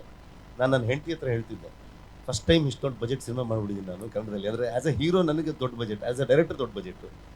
ಐ ಥಿಂಕ್ ಅದಕ್ಕಿಂತ ಒಂದು 5 ಟೈಮ್ಸ್ ಕಡಿಮೆ ಬಜೆಟಲ್ಲಿ ಮಾಡ್ತಿದ್ದಿದ್ದು ಮೊದಲು ನಾನು. ಹೊಂಬಾಳೆ ಆಗಿದ್ದಕ್ಕೆ ಮೋಸ್ಟ್ಲಿ ನನಗೆ ಅಷ್ಟು ಸಪೋರ್ಟ್ ಮಾಡಿದ್ರು. ಫುಲ್ ಟೆನ್ಷನಲ್ಲಿದ್ದೆ ನಾನು, ಇಷ್ಟು ದೊಡ್ಡ ಬಜೆಟ್ ಸಿನಿಮಾ ಮಾಡಿಬಿಟ್ಟಿದ್ದೀನಿ. ಸೊ ನೋಡಬೇಕಿದೆ ಹೆಂಗಾಗುತ್ತೆ, ಏನು ಕತೆ, ಇಷ್ಟು ರಿಕವರ್ ಆಗಬೇಕಾದ್ರೆ ಲೆಕ್ಕಾಚಾರ ಹೇಳ್ತೀನಿ, ಬಿಕಾಸ್ ನಾನು ಪ್ರೊಡ್ಯೂಸರ್ ಆಗಿದ್ದೀನಿ. ಸಿನಿಮಾ ರಿಲೀಸ್ ಆಯಿತು, ಒಂದೇ ವಾರಕ್ಕೆ ಕನ್ನಡದಲ್ಲಿ ತುಂಬ ದೊಡ್ಡ ಹಿಟ್ ಆಯಿತು. ಆ್ಯಂಡ್ ಕನ್ನಡವೇ ಬೇರೆ ಬೇರೆ ಭಾಷೆಗಳಲ್ಲಿ, ಬೇರೆ ಬೇರೆ ರಾಜ್ಯಗಳಲ್ಲಿ ತುಂಬ ದೊಡ್ಡದಾಗಿ ಸೌಂಡ್ ಮಾಡೋಕ್ಕೆ ಶುರು ಮಾಡಿತು. 10 ದಿವಸದಲ್ಲಿ ಇಡೀ ಸಿನಿಮಾನ ಡಬ್ ಮಾಡಿದ್ದೀವಿ ನಾವು. ಬೇರೆ ಬೇರೆ ಬೇರೆ ಭಾಷೆಗಳು. ಬೇರೆ ಭಾಷೆಗೆ ಡೇ ಅಂಡ್ ನೈಟ್ ಪ್ಯಾರಲಲ್ಲಿ ಒಂದಷ್ಟು ಟೀಮ್ಗಳನ್ನ ಇಟ್ಕೊಂಡು ಲಾಸ್ಟ್ಗೆ ಸಿನಿಮಾ ಹಿಂದಿಲಿ ರಿಲೀಸ್ ಆಯಿತು. ಹಿಂದಿಲಿ ಇವತ್ತಿನ ಕಾಲಕ್ಕೆ 100 ದಿವಸ ಥಿಯೇಟ್ರಲ್ಲಿ ಓಡುತ್ತೆ. ಅದು OTT ಬಂದಾದ್ಮೇಲೆ ತೆಲುಗು ದೊಡ್ಡ ಹಿಟ್ ಆಗುತ್ತೆ, ತಮಿಳ್ ಮಲಯಾಳಂ ಎಲ್ಲ ಕಡೆ ಇದಾಗುತ್ತೆ. ಲಾಸ್ಟಿಗೆ ತುಳುನು ಮಾಡಿದ್ವಿ. ಈಗ ನೆಟ್ಫ್ಲಿಕ್ಸಲ್ಲಿ ಇಂಗ್ಲೀಷಲ್ಲೂ ಇದೆ. 7 ಭಾಷೆ ಆಗೋಯ್ತು. ಸೊ ಅದಾದ್ಮೇಲೆ ನಾನು ಪ್ರಗತಿ ಹತ್ರ ಇನ್ನೊಂದು ಸಲ ಮಾತಾಡ್ತೀವಿ, 1 ತಿಂಗಳು ಬಿಟ್ಕೊಂಡು. ನೋಡು, ನಾನು ಅನ್ಕೊಂಡೆ ತುಂಬ ದೊಡ್ಡ ಬಜೆಟ್ ಸಿನಿಮಾ ಮಾಡಿದ್ದೀನಿ ಅಂತ. ಫಸ್ಟ್ ಟೈಮ್ ಅದ್ರ ಪಾಡಿಗೆ ಅದೇ ಒಂದು ಪ್ಯಾನ್ ಇಂಡಿಯಾ ಫಿಲ್ಮ್ ಆಗೋಯ್ತು, ಅದು ಲೋ ಬಜೆಟ್ ಆಗೋಯ್ತು ನೋಡು ಅಂತ. ಎಲ್ಲ ಹಂಗೆ ಹೇಳಕ್ ಶುರು ಮಾಡೋದು. ಇಸ್ಕೋ ದೇಕು, ರಿಷಬ್ ಶೆಟ್ಟಿಗೂ ದೇಕು ಅಂತ ಅನ್ಕೊಂಡು ಸ್ಟಾರ್ಟ್ ಆಗೋಯ್ತು. ಅಲ್ಲೆಲ್ಲ ಮೀಡಿಯಾದಲ್ಲಿ ಈಜು ಕಡಿಮೆ ಬಜೆಟ್ ಸಿನಿಮಾ ಅದು ಮಾಡಿ ಇಷ್ಟು ದೊಡ್ಡ ಕಲೆಕ್ಷನ್ ತೋರ್ಸಾಗೋಗಿದೆ. ಅದು ನಾನು ಅಂದೆ, ನೋಡು, ನಾನು ಅನ್ಕೊಂಡೆ ಬಿಗ್ ಬಜೆಟ್ ಅಂತ. ಕಟ್ ಮಾಡಿದ್ರೆ ಅಲ್ಟಿಮೇಟ್ಲಿ ಅದು ಲೋ ಬಜೆಟ್ ಆಗೋಯ್ತಲ್ಲ ನನ್ನ ಜೀವನದಲ್ಲಿ ಅಂತ. ಇದಕ್ಕೆ ಪೂರ್ವಕವಾಗಿ ಇನ್ನೊಂದಷ್ಟು ಪ್ರಶ್ನೆಗಳನ್ನ ಆಮೇಲೆ ಕೇಳ್ತೀನಿ. Prakash, what do you think of this entire experience, be it of Kantara or of KGF 2? Because general ಆಗಿ ಇರೋ ಒಂದು ಪರಿಕಲ್ಪನೆ ಏನು ಅಂತ ಅಂದರೆ, ಹಿಂದೆ ಎಲ್ಲ ಈ ಯಾವುದು ಕಲಾತ್ಮಕ ಸಿನಿಮಾ ಅಂತ ಒಂದು ವರ್ಗ ಇರ್ತಾ ಇತ್ತು. ಆ ವರ್ಗದ ಸಿನಿಮಾಗಳು ಮಾತ್ರ ಜಾಗತಿಕ ಮಟ್ಟಕ್ಕೆ ಯಾವುದೋ ಒಂದು ಅವಾರ್ಡ್ಗೋ ಇನ್ನೊಂದು ಫೆಸ್ಟಿವಲ್ಗೋ ಹೋಗ್ತಾ ಇದ್ವು. ಈ ಯಾವುದು ಈ ವರ್ತಕರ ಕೈಯಲ್ಲಿ ಇರ್ತಾ ಇದ್ವು ಅಥವಾ ಯಾವುದು ಕಮರ್ಷಿಯಲ್ ಸಿನಿಮಾ ಅನ್ನಿಸ್ಕೋತಾ ಇತ್ತು, ಅದಕ್ಕೆ ಆ ಥರದ ಯಾವುದೇ ಅದು ಬರೀ ಕರ್ನಾಟಕದಲ್ಲಿ ಇಷ್ಟು ಥಿಯೇಟರಲ್ಲಿ ರಿಲೀಸು, ಅದು ಇಷ್ಟು ಸ್ಕ್ರೀನ್ ಸಿಗತ್ತೆ ಸಿಗಲ್ಲ, ತೆಲುಗು ಬಂತು ತಮಿಳು ಬಂತು ಅವರೆಲ್ಲ ದಾಳಿ ಮಾಡಿದ್ರು, ಕನ್ನಡ ಪಾಪ ಹೀಗೆಲ್ಲ ಆಗ್ತಾ ಇತ್ತು. ಇವತ್ತು ಆ ಒಟ್ಟು ಆ ದೃಶ್ಯಾವಳಿನೇ ಬದಲಾಗ್ಬಿಟ್ಟಿದೆ ಹಿಂದೆ ಇದ್ದಂತಹ. ಹಾಗಿದ್ರೆ ಈ ಕಲಾತ್ಮಕ ಸಿನಿಮಾ ಮತ್ತು ಕಾಂತಾರದ cinema, what is meant to be commercially successful film, so where have we bridge this, do you think? ಅಂದರೆ ಬ್ರಿಡ್ಜ್ ಮಾಡೋದು ಭಾಳ ಕಷ್ಟ ಇದೆ. ಇದರ ಪರಿಕಲ್ಪನೆಯಲ್ಲೇ ಒಂದು ಕಷ್ಟ ಇದೆ. ಏನಂತ ಹೇಳ್ತೀನಿ, ಈಗ ಒಂದು ಸಿನಿಮಾ ಮಾಡ್ತಾರೆ. ನೀವು ಶುರು ಮಾಡಕ್ ಮುಂಚೆ ಇನ್ನೊಂದು ಹೇಳ್ಬಿಡ್ತೀನಿ, ಯಾರು ತಾವೇ ಜಾಗತಿಕ ಸಿನಿಮಾ ಅನ್ಕೊಂಡಿದ್ರು ಅವ್ರಿಗೆಲ್ಲ ಬಹಳ ದುಃಖ ಇದೆ ಕಾಂತಾರ ಸಕ್ಸಸ್ ಆಗಿದ್ದಕ್ಕೆ. ಅದನ್ನು ಸೇರ್ಸಿನೇ ಕೇಳ್ತಾ ಇದ್ದೀನಿ. ಯಾರು ತಾವೇ ಭಾರತದ ಪ್ರತಿನಿಧಿ ಅಂತ ಅನ್ಕೊಂಡಿದ್ರು, ಅಂದ್ರೆ ಸಿನಿಮಾದ ಪ್ರತಿನಿಧಿ ಅಂತ ಅನ್ಕೊಂಡಿದ್ರು, ಸಾಹಿತ್ಯದ ಪ್ರತಿನಿಧಿ ಅನ್ಕೊಂಡಿದ್ರು, ಅವ್ರೆಲ್ರಿಗೂ ಬಹಳ ದುಃಖ ಆಗಿದೆ. ಈ ಸಿನಿಮಾ ಇಷ್ಟೊಂದು ಯಶಸ್ವಿ ಆಗಿತ್ತು. ಸೊ ಹಾಗಾಗಿ ಕೇಳ್ತಾ ಇದ್ದೀನಿ, ಇವತ್ತಿನ ಕಾಲಕ್ಕೆ ಇದನ್ನ ಹೇಗೆ ನೋಡ್ಬೇಕು ನಾವು? ಅಲ್ಲ, ಅದು ನಿಜ. ನಾನು ಸಿಡ್ನಿಲಿ ನೋಡಿದೆ ನಾನು ಇದನ್ನ. ಅಲ್ಲಿ ಸಿಡ್ನಿಯಲ್ಲಿ ನೋಡಿ ಬಂದಾಗ ಅಲ್ಲಿ ನಿಮ್ಮ ಕಡೆಯವರೇ ಒಬ್ಬರು ಕುಂದಾಪುರದವರು, ಅಲ್ಲಿ ಈಗ ಮೇಧಾವಿ ಅವರಲ್ಲಿ, ಅವ್ರು ನನಗೆ ಹೇಳಿದ್ರಿ ಈ ಸಿನಿಮಾದಲ್ಲಿ ಗ್ರಾಮರೇ ಇಲ್ಲ ಏನಂತೀರ. ನಾನು ಹೇಳಿದೆ, ಅಲ್ಲ ರೀ, ಅದು ಕನ್ನಡ ಸಿನಿಮಾ ಇಲ್ಲಿ ಬಂದು ಇಷ್ಟು ಯಶಸ್ವಿಯಾಗಿದೆ, ಅದ್ರ ಬಗ್ಗೆ ನಿಮ್ಗೆ ಏನನ್ಸುತ್ತೆ ಅದನ್ನ ಹೇಳ್ಬೇಕಲ್ವಾ ನೀವು. ಮತ್ತೆ ಗ್ರಾಮರು ಭಾಷೆ ಬಂದ ಮೇಲೆ ಗ್ರಾಮರ್ ಬರೋದು ಅಲ್ವ, ಅದಕ್ಕೆ ಮುಂಚೆ ಗ್ರಾಮರ್ ಯಾರಿಗೆ ಮಾಡ್ತಾರೆ ಅದು ಅಲ್ಲ. ನಾನು ಆದರೆ ನಿಜ, ಅದು ನೀವು ಹೇಳಿದ್ದು ನಿಜ. But what you said earlier in the middle is very interesting. ನೀವೊಂದು ಆರ್ಟ್ ಫಿಲ್ಮ್ ಅಂತ ಮಾಡಿ ಅದನ್ನು ಇಲ್ಲಿ ಬಿಡುಗಡೆ ಕೂಡ ಬಿಡುಗಡೆ ಆಗ್ತಾ ಇರಲಿಲ್ಲ ಬಿಡಿ, ಆಗುವ ನಿರೀಕ್ಷೆನೂ ಇಟ್ಕೊಳ್ದೇನೆ ಅದನ್ನು ನೀವು ಜಗತ್ತಿನ ಬೇರೆ ಬೇರೆ ಫಿಲ್ಮ್ ಫೆಸ್ಟಿವಲ್ಸ್ಗೆ ಕಳಿಸಿದಾಗ ಅದು ಗ್ಲೋಬಲ್ ಫಿಲ್ಮ್ ಆಗತ್ತೋ ಅಥವಾ ಈ ಮಾವೋತ್ ಸೇತುಂಗ ಆವಾರಾಹು ಅಂತ ಹಾಡೋದು ಜಾಗತಿಕ ಆಗುತ್ತೆ, ಯೋಚನೆ ಮಾಡಬೇಕು ಅಲ್ವಾ. ಅಂದರೆ see what becomes global is essentially local. ಯಾವಾಗ ಅಂದರೆ ಇದು ಲೋಕಲ್ಲೂ ಲೋಕಲ್, ಮೈಕ್ರೋ ಲೋಕಲ್ ಫಿಲ್ಮ್ ಅದು. Because it's such A micro local film, it's intensely extensively global it is ಅಲ್ಲ. ಅದು ಯಾವಾಗ ಆಗತ್ತೆ ಅಂದರೆ when you can be the only true authentic representative as a filmmaker only when you're true to yourself and where you come from. ನೀವು ಅಸ್ಮಿತೆ ಅನ್ನೋ ಒಂದು ಪದವನ್ನು ಬಳಸಿದ್ರಿ earlier. ನಾನು ಹೇಳ್ತೀನಿ, ಅಸ್ಮಿತೆ ಅಂದರೆ ನಾವು ಅಸ್ಮಿ ಅಂತ ಹೇಳಿದ್ರೆ ನಾವು ವೆಸ್ಟಲ್ಲಿ ಹೇಳೋ ಐಡೆಂಟಿಟಿ ಹೇಳಲ್ಲ. ನಾವು ವಿ ಡೂ ಎನ್ ಎಥ್ನೋಸೆಂಟ್ರಿಕ್ ಐಡೆಂಟಿಟಿ. ಅಂದರೆ ನಾ ಯಾವ ಈಥೋಸಿ ನಾನು ಇಲ್ಲಿದ್ದೀನಿ ಅಸ್ಮಿ ಹೇಳೋದು. ನಾವು ಅಸ್ಮಿ ಅಂತ ಹೇಳೋದು ನಾವು ಎಲ್ಲಿ ನಿಂತ್ಕೊಂಡು ಮಾತಾಡ್ತಾ ಇದ್ದೀನಿ ಅಂತ, ಎಲ್ಲಿಂದ ಬಂದಿದ್ದೀನಿ, ಎಲ್ಲಿಂದ ಬಂದಿದ್ದೀವಿ ಹೇಳಬೇಕು. ಆ್ಯಕ್ಚುಲಿ ಎಲ್ಲಿಂದ ಬಂದಿದ್ದೀವಿ, ಈಗ ಎಲ್ಲಿದ್ದೀವಿ, ಅಸ್ಮಿನ್ ವರ್ತಮಾನ, ಈಗ ಎಲ್ಲಿ ನಿಂತ್ಕೊಂಡು ಮಾತಾಡ್ತಾ ಇದ್ದೀವಿ, ನಾವು ಏನು ಮಾಡ್ತೀವಿ ಅನ್ನೋ ಸಂಕಲ್ಪನ ಹೇಳೋ ಸಂಸ್ಕೃತಿ ಇದು. ಅದನ್ನು ನೀವು ಪ್ರಾಕೃತದಲ್ಲಿ ಹೇಳಿದ್ರು ಅಷ್ಟೇ, ಸಂಸ್ಕೃತದಲ್ಲಿ ಹೇಳಿದ್ರು ಅಷ್ಟೇ, ಅದು ಅರ್ಥ ಅದೇ. ಅದು ಒಂದು ನಾಟಕ ಮಾಡೋಕ್ಕೆ, ಯಕ್ಷಗಾನ ಮಾಡೋಕ್ಕೆ ಮುಂಚೆ ಎಷ್ಟು ದೇವರುಗಳಿಗೆ ಪ್ರೀತಿಸ್ಬೇಕು ನಾವು ಅಂದರೆ 1 ಗಂಟೆ ಕಾಲ ಕಳಿಬೇಕು ನೀವು. ಅಲ್ಲ, ಮನೆ ದೇವತೆಗೆ, ಕುಲ ದೇವತೆಗೆ, ಸ್ಥಳ ದೇವತೆಗೆ, ಗಣೇಶನಿಗೆ ಎಷ್ಟು ಜನಕ್ಕೆ ಮಾಡಬೇಕು ನೀವು. ಅದು ನಾವು ಯಾಕೆ ಮಾಡ್ತೀವಿ ಅಂದರೆ, ಈ ಪ್ರದೇಶ ಅನ್ನೋದಿದೆಯಲ್ಲ, it is a ring of concentric circles. First ring, second ring, ರಾಜ್ಯನ. ನಾನು ಇವ್ರಿಗೂ ಪ್ರದೀಪ ಅವ್ರಿಗೆ ಹೇಳಿದೆ, ಹಳ್ಳಿ, ಹೋಬಳಿ, ತಾಲೂಕ, ಡಿಸ್ಟ್ರಿಕ್ಟು, ಸಬ್ ರೀಜನ್ನು, ಝೋನ್, ಅದೇನು ಹೇಳ್ತಿಲ್ಲ, ರಾಜ್ಯ, ರಾಷ್ಟ್ರ, ಮತ್ತೆ ಕಾಂಟಿನೆಂಟ್ ಹೇಳ್ಬೋದು ಅಲ್ವಾ. ಅವ್ರು ಯಾರು ತೋರಿಸ್ತಾ ಇದ್ದಾರೆ, ಸೌತ್ ಏಷ್ಯಾ ಅಲ್ಲ ಅಂತ ಯಾರೋ ಬೆಳಗ್ಗೆ ಮಾತಾಡ್ತಾರೆ, ಸದರ್ನ್ ಏಷ್ಯಾ ಅಂತ ಹೇಳ್ಬೇಕು ಅಂತ MD ನಳಪ ಅಂತ ಹೇಳ್ತಾ ಇದ್ರು. ನೀವು ಎಷ್ಟು ಹೇಳ್ಕೊಂಡ್ರು ಕಾಂಟ್ರಡಿಕ್ಷನ್ ಇಲ್ಲ, ಎಲ್ಲವನ್ನೂ ಪ್ರೀತಿಸೋದಕ್ಕೆ ಸಾಧ್ಯ ಇದೆ ಅಲ್ಲ, ಕಾಂಟ್ರಡಿಕ್ಷನ್ ಏನಿಲ್ಲ. ಮತ್ತು ನಾವು ಇನ್ನೊಂದು ಪದ, ನೀವು ಬಾಲಿವುಡ್ ಅಂತ ನಾನು ಇವಾಗ ಇಂಟ್ರೊಡ್ಯೂಸ್, ನೀವು ಹಿಂದಿ ಪಿಕ್ಚರ್ಗಳು ಹೇಳಿದ್ರಿ. ರಾಜ್ ಕಪೂರ್ ಹಿಂದಿ ಸಿನಿಮಾ ಮಾಡ್ತಾ ಇರ್ಬೇಕಾದ್ರೆ ಬಾಲಿವುಡ್ ಇರಲಿಲ್ಲ concept. Bollywood itself is a slightly, actually Kamal Haasan ಅವರು ಅದನ್ನು ಟೀಕೆ ಮಾಡಿದ್ರಿ. ಇಂದ ಬಾಲಿವುಡ್ ಅನ್ನೋದು ಅದು ಇಮಿಟೇಟಿವ್ ಕಾನ್ಸೆಪ್ಟ್, ಹಾಲಿವುಡ್ಗೆ ಕಂಪೇರ್ ಮಾಡಿದ್ರು. ನಮ್ಗೆ ಇನ್ನೂ ವರ್ಸ್ ಮಾಡಿ ಟಾಲಿವುಡ್, ಕಾಲಿವುಡ್ ಅದೇನನ್ನು ಕರೆಯೋದು ಅಸಹ್ಯ ಆಗುತ್ತೆ ಅಂತ ಹೇಳಿದ್ರು ಅವ್ರು ಹೇಳೋದು ನಿಜ. ಅದು ಆ್ಯಕ್ಚುಲಿ ಹಿಂದಿ ಸಿನಿಮಾ ಅಂತಿತ್ತು. ಈಗ ಏನವ್ರಿಗೆ ಕಷ್ಟ ಆಗಿದೆ ಹಿಂದಿ ಸಿನಿಮಾ ಒಂದು ಮಟ್ಟದಲ್ಲಿ ಒಪ್ಕೊಂಡು ಬೇರೆದ್ದು ಹೇಳ್ತೀನಿ ಅಂದರೆ, ಅವ್ರಿಗೆ ಏನಾಗಿದೆ ಅಂದರೆ, ಅವ್ರ ನೆಲೆ ಎಲ್ಲಿದೆ ಗೊತ್ತಿಲ್ಲ. ಬಾಲಿವುಡ್ ಎಲ್ಲಿದೆ, ಬಾಲಿವುಡ್ ಯಾವ ಪ್ರದೇಶದಿಂದ ಬಂದ ಭಾರತದಲ್ಲಿ, ಅದು ಭಾರತ ಬಿಟ್ಟು ಇನ್ನೆಲ್ಲೋ ಹೋಗಿದೆ ಅನ್ನೋ ಥರ ಫೀಲಿಂಗ್ ಬರೋಕ್ಕೆ ಶುರು ಆದಾಗ, ನಮಗೆ ಕಥೆಗಳಿದೆ, ನಮಗೆ ಮದರ್ ಸೆಂಟಿಮೆಂಟು, ಏನೋ ನಮ್ಗೆ ಏನೇನೋ ವ್ಯಾಲ್ಯೂಸ್ ಇದೆ ನಮಗೆ. ಆ ವ್ಯಾಲ್ಯೂಸ್ ಎಲ್ಲ ಬಿಟ್ಟು ಮಾಡಿದ್ರೆ ಎಲ್ಲಿ ನೆಲೆಸಿರುವ ಜನ ಅದನ್ನು ನೋಡಬೇಕು ಅನ್ನೋದಾಗುತ್ತೆ. ನೋಡಿ, ಒಂದು ಫಿಲ್ಮ್ ಸಕ್ಸಸ್ ಆಗ್ಬೋದು, ಆಗದೇನೂ ಇರ್ಬೋದು. ಸಕ್ಸಸ್ ಆಗೋದಕ್ಕೆ ಮಾಡಿರೋ ಫಿಲ್ಮು ಪೆಪ್ಪರ್ಮೆಂಟ್ ಥರ ಅದು. ಅದಕ್ಕೆ ಏನು ಹೆಲ್ತ್ ಇದೆ, ಅದು ತೊಗೊಂಡ್ರೆ ಅದು ಒಳ್ಳೇದ ತೊಗೊಳಕ್ಕೆ, ಕೆಟ್ಟದ್ದು ತೊಗೊಳೋದಕ್ಕೆ ಹಂಗೆ ಯೋಚನೆ ಮಾಡಬೇಕಾಗುತ್ತೆ. ಆದರೆ ನನಗೆ ಏನು ಕುತೂಹಲ ಕೆರಳಿಸೋದು ಅಂದರೆ, ಕಾಂತಾರ ಥರ ಫಿಲ್ಮ್ ಮಾಡಿದಾಗ ಐಡಿಯಾಲಜಿಕಲಿ ಬೇರೆ ಬೇರೆ ರೀಜನಲ್ಲಿ ಇದ್ದವರೆಲ್ಲ ಅದನ್ನ ಓನ್ ಮಾಡೋಕ್ಕೆ ಪ್ರಯತ್ನ ಮಾಡ್ತಿದ್ದಾರಲ್ಲ. ಅಂದರೆ ಇವರಿಗೆ ಸಂತೋಷ, ರಿಷಬ್ ಅವರಿಗೆ ಸಂತೋಷ ಆಗೋದು ಸರಿ ಆಗಬೇಕು, ಸಹಜನೇ ಅದು. ಆದರೆ ಎಲ್ಲರೂ ಇದು ನಾನು ಹೇಳಿದ್ದು ಇದೆ ಅಂತ ಹೇಳ್ತಿರಲ್ಲ, ನೀವು ಹೇಳಿದ್ದು ಅದಲ್ಲ ಅಂತ ನಮ್ಗೆ ಗೊತ್ತು. ನಮ್ಗೆ ನೀವ್ಯಾಕೆ ಅದು ಹೇಳ್ಕೊಳ್ತಿದ್ದೀರ?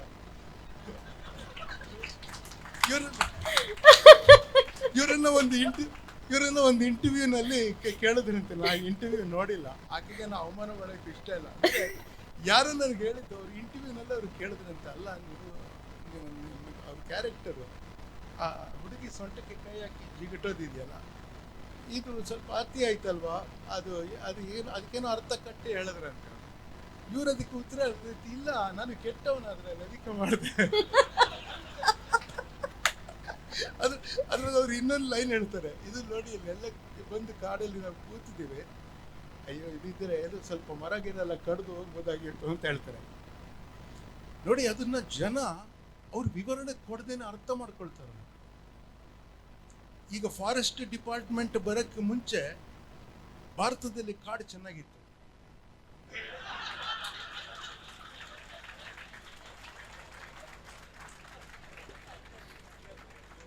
ನೋಡಿ, ಮೂಲ ಕಾಂತಾರದ ಕಥೆಯ ಅರ್ಥ ನನಗದೇ.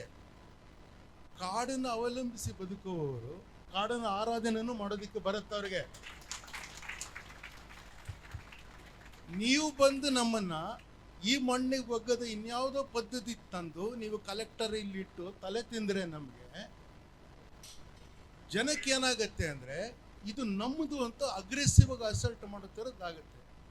ಒಬ್ಬ ಸಹಜವಾಗಿ ಮನೆಗೆ ಮರವನ್ನು ತೊಗೊಂಡೋಗ್ತಾ ಇರೋವನ್ನ ನೀವು ಕಳ್ಳ ಅಂತ ನೀವು ಬಿಂಬಿಸೋಕ್ಕೆ ಶುರು ಮಾಡಿದ್ರೆ, ಕಾನೂನು ಬದಲಾಯಿಸಿ, ವ್ಯವಸ್ಥೆ ಬದಲಾಯಿಸಿ, ಕಷ್ಟ ಬರುತ್ತೆ. ನಾ ಹೇಳೋದು ಅದಕ್ಕೆ ಏನೇನೋ ಇರ್ಬೋದು. ಈಗ ಹಿಂದಿ ಸಿನಿಮಾ ನಮಗೆ ಕಷ್ಟ ಇರಲಿಲ್ಲ, ಬಾಲಿವುಡ್ ಕಷ್ಟ ಆಗಿದೆ ಅನ್ನೋದು ಹೇಳ್ತೀನಿ. ಆದರೆ ನಾವು ಅದನ್ನು, ನೀವು ಬೇರೆ ದೇಶಕ್ಕೆ ಹೋದರೆ ನೀವೇ ನೋಡಿದಿರಿ, ಅಷ್ಟೊಂದು ಜನ ಟ್ರಾವೆಲ್ ಮಾಡಿದವರು ಅವರು ಬಾಲಿವುಡ್ ಅನ್ನೋದು ಇಂಡಿಯಾದ ಎಲ್ಲ ಸಿನಿಮಾಗೂ ಅವರು ಹಿಂದಿಗೆ ಅಂತ ಹೇಳಲ್ಲ. ಅವ್ರಿಗೇನು ಗೊತ್ತಾಗುತ್ತೆ? ಸ್ವೀಡನ್ನಲ್ಲಿ ಬಿಯಾಂಡ್ ಬಾಲಿವುಡ್ ಅಂತ ಅವರು ಒಂದು ಫೆಸ್ಟಿವಲ್ ಮಾಡಿದ್ರು, ನಾನು ಹೋಗಿದ್ದೆ ಅದಕ್ಕೆ. ಅವ್ರಿಗೆ ಬಾಲಿವುಡ್ ಅಂದರೆ ಕಮರ್ಷಿಯಲ್ ಸಿನಿಮಾ ಅಷ್ಟೇ, ಇಂಡಿಯನ್ ಕಮರ್ಷಿಯಲ್ ಸಿನಿಮಾ. ಇಂಡಿಯಾಗೆ ಒಂದು ಸಾಫ್ಟ್ ಪವರ್ ಇದೆ, ಬಾಲಿವುಡ್ ಸಾಂಗ್ಸು ಅದೇ, ಅವರು ವೆಡ್ಡಿಂಗು ಅದರಲ್ಲೆಲ್ಲ ಮಾಡ್ಕೊಳ್ತಾರೆ. ಯೋಗ ಏನೇನೋ ಇದೆ ಅವ್ರದ್ದು ಇಂಡಿಯನ್ ಸಾಫ್ಟ್ ಪವರ್, ಅದೆಲ್ಲ ಇದೆ, ಸೇರಿದೆ. ನಾವು ಇಂಡಿಯನ್ನ ಎಲ್ಲ ಸಿನಿಮಾನು ಇಂಡಿಯನ್ ಸಾಫ್ಟ್ ಪವರ್ ಥರ ಯಾವಾಗ ಮಾಡೋಕ್ಕಾಗತ್ತೆ ಅಂದರೆ, ನಾವು ಕ್ರಾಸ್ ಓವರ್ ಮಾಡೋಕ್ಕಾದ್ರೆ ಅದ್ರ ಮೊದಲು ನಾವು ಪ್ರದೇಶದಿಂದ ರಾಷ್ಟ್ರಕ್ಕೆ ಕ್ರಾಸ್ ಓವರ್ ಮಾಡೋಕ್ಕಾಗುತ್ತಾ ಯೋಚನೆ ಮಾಡಬೇಕು. ಅನಗತ್ಯ ಕಷ್ಟಗಳನ್ನ ನಾವು ಕಟ್ಕೊಂಡ್ವಿ. ನಾವು ಏನಂದರೆ cinema is A visual medium ಅಂತ ಹೇಳ್ಬಿಟ್ಟು ಡಬ್ಬಿಂಗ್ ಮಾಡೋಕ್ಕೆ ಬಿಡಲ್ಲ, ಇವೆಲ್ಲ ಮಾಡಬಾರ್ದಾಗಿತ್ತು. ಈಗ ನಮಗೆ ಸಂತೋಷ ಇದೆ, ಇದು ಎಲ್ಲ ಕಡೆ ಓಡ್ತಾ ಇರೋದು. ಡಬ್ ಮಾಡಿದ್ದಕ್ಕೆ ಎಲ್ಲ ಕಡೆ ಓಡೋಕ್ಕಾಗಿಲ್ಲ, ಅವ್ರವ್ರ ಭಾಷೆಯಲ್ಲಿ ನೋಡೋಕ್ಕಾಗ್ತಾ ಇದೆ. ಸರಿ, ನಾನು ಇದನ್ನ ಇನ್ನೂ ಹೇಳ್ಬೋದು, ಆದರೆ ವಿಷಯಾಂತರ ಮಾಡೋಕ್ಕೆ ಇಷ್ಟಪಡಲ್ಲ. ಯಾರನ್ನೋ ಹಣಿಯೋಕ್ಕೋಸ್ಕರ ವಿಷಯಾಂತರ ಮಾಡೋದು ಬೇಡ. Ma'am, but I'll just like to add to what he's saying is that I teach at a lot of colleges, at in film schools, even in NID.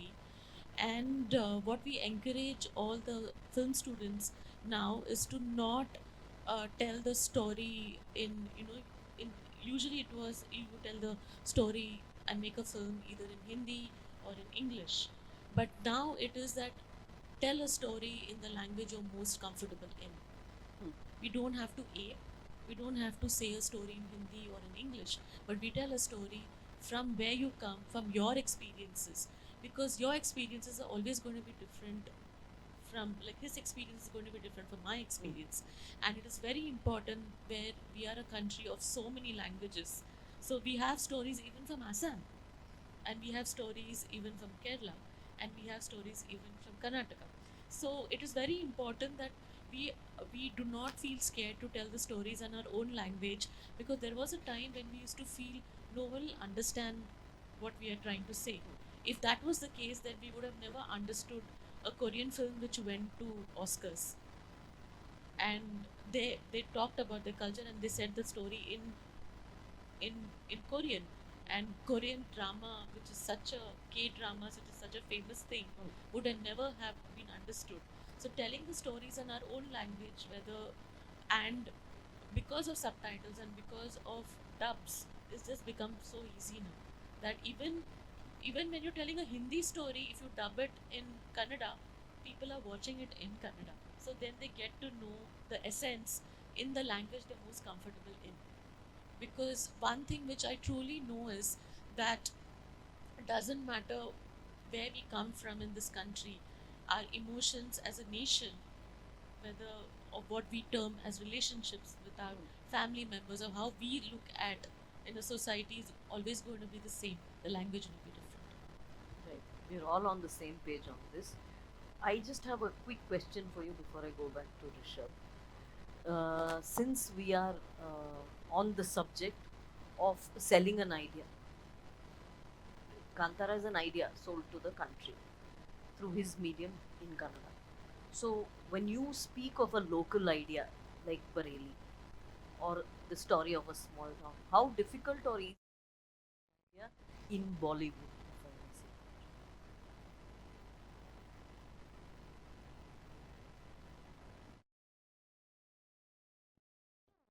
I think when I made Bareilly Ki Barfi, it was a story which was for a small town, and a lot of people thought that it would not work.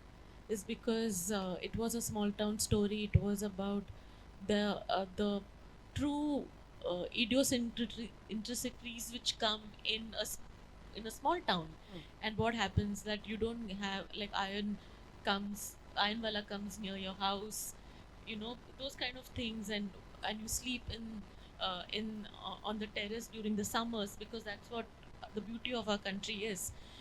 But it kind of resonated with everyone, is because they could see themselves in that. And after that, we were making a lot of small town stories. So right now it is not difficult at all.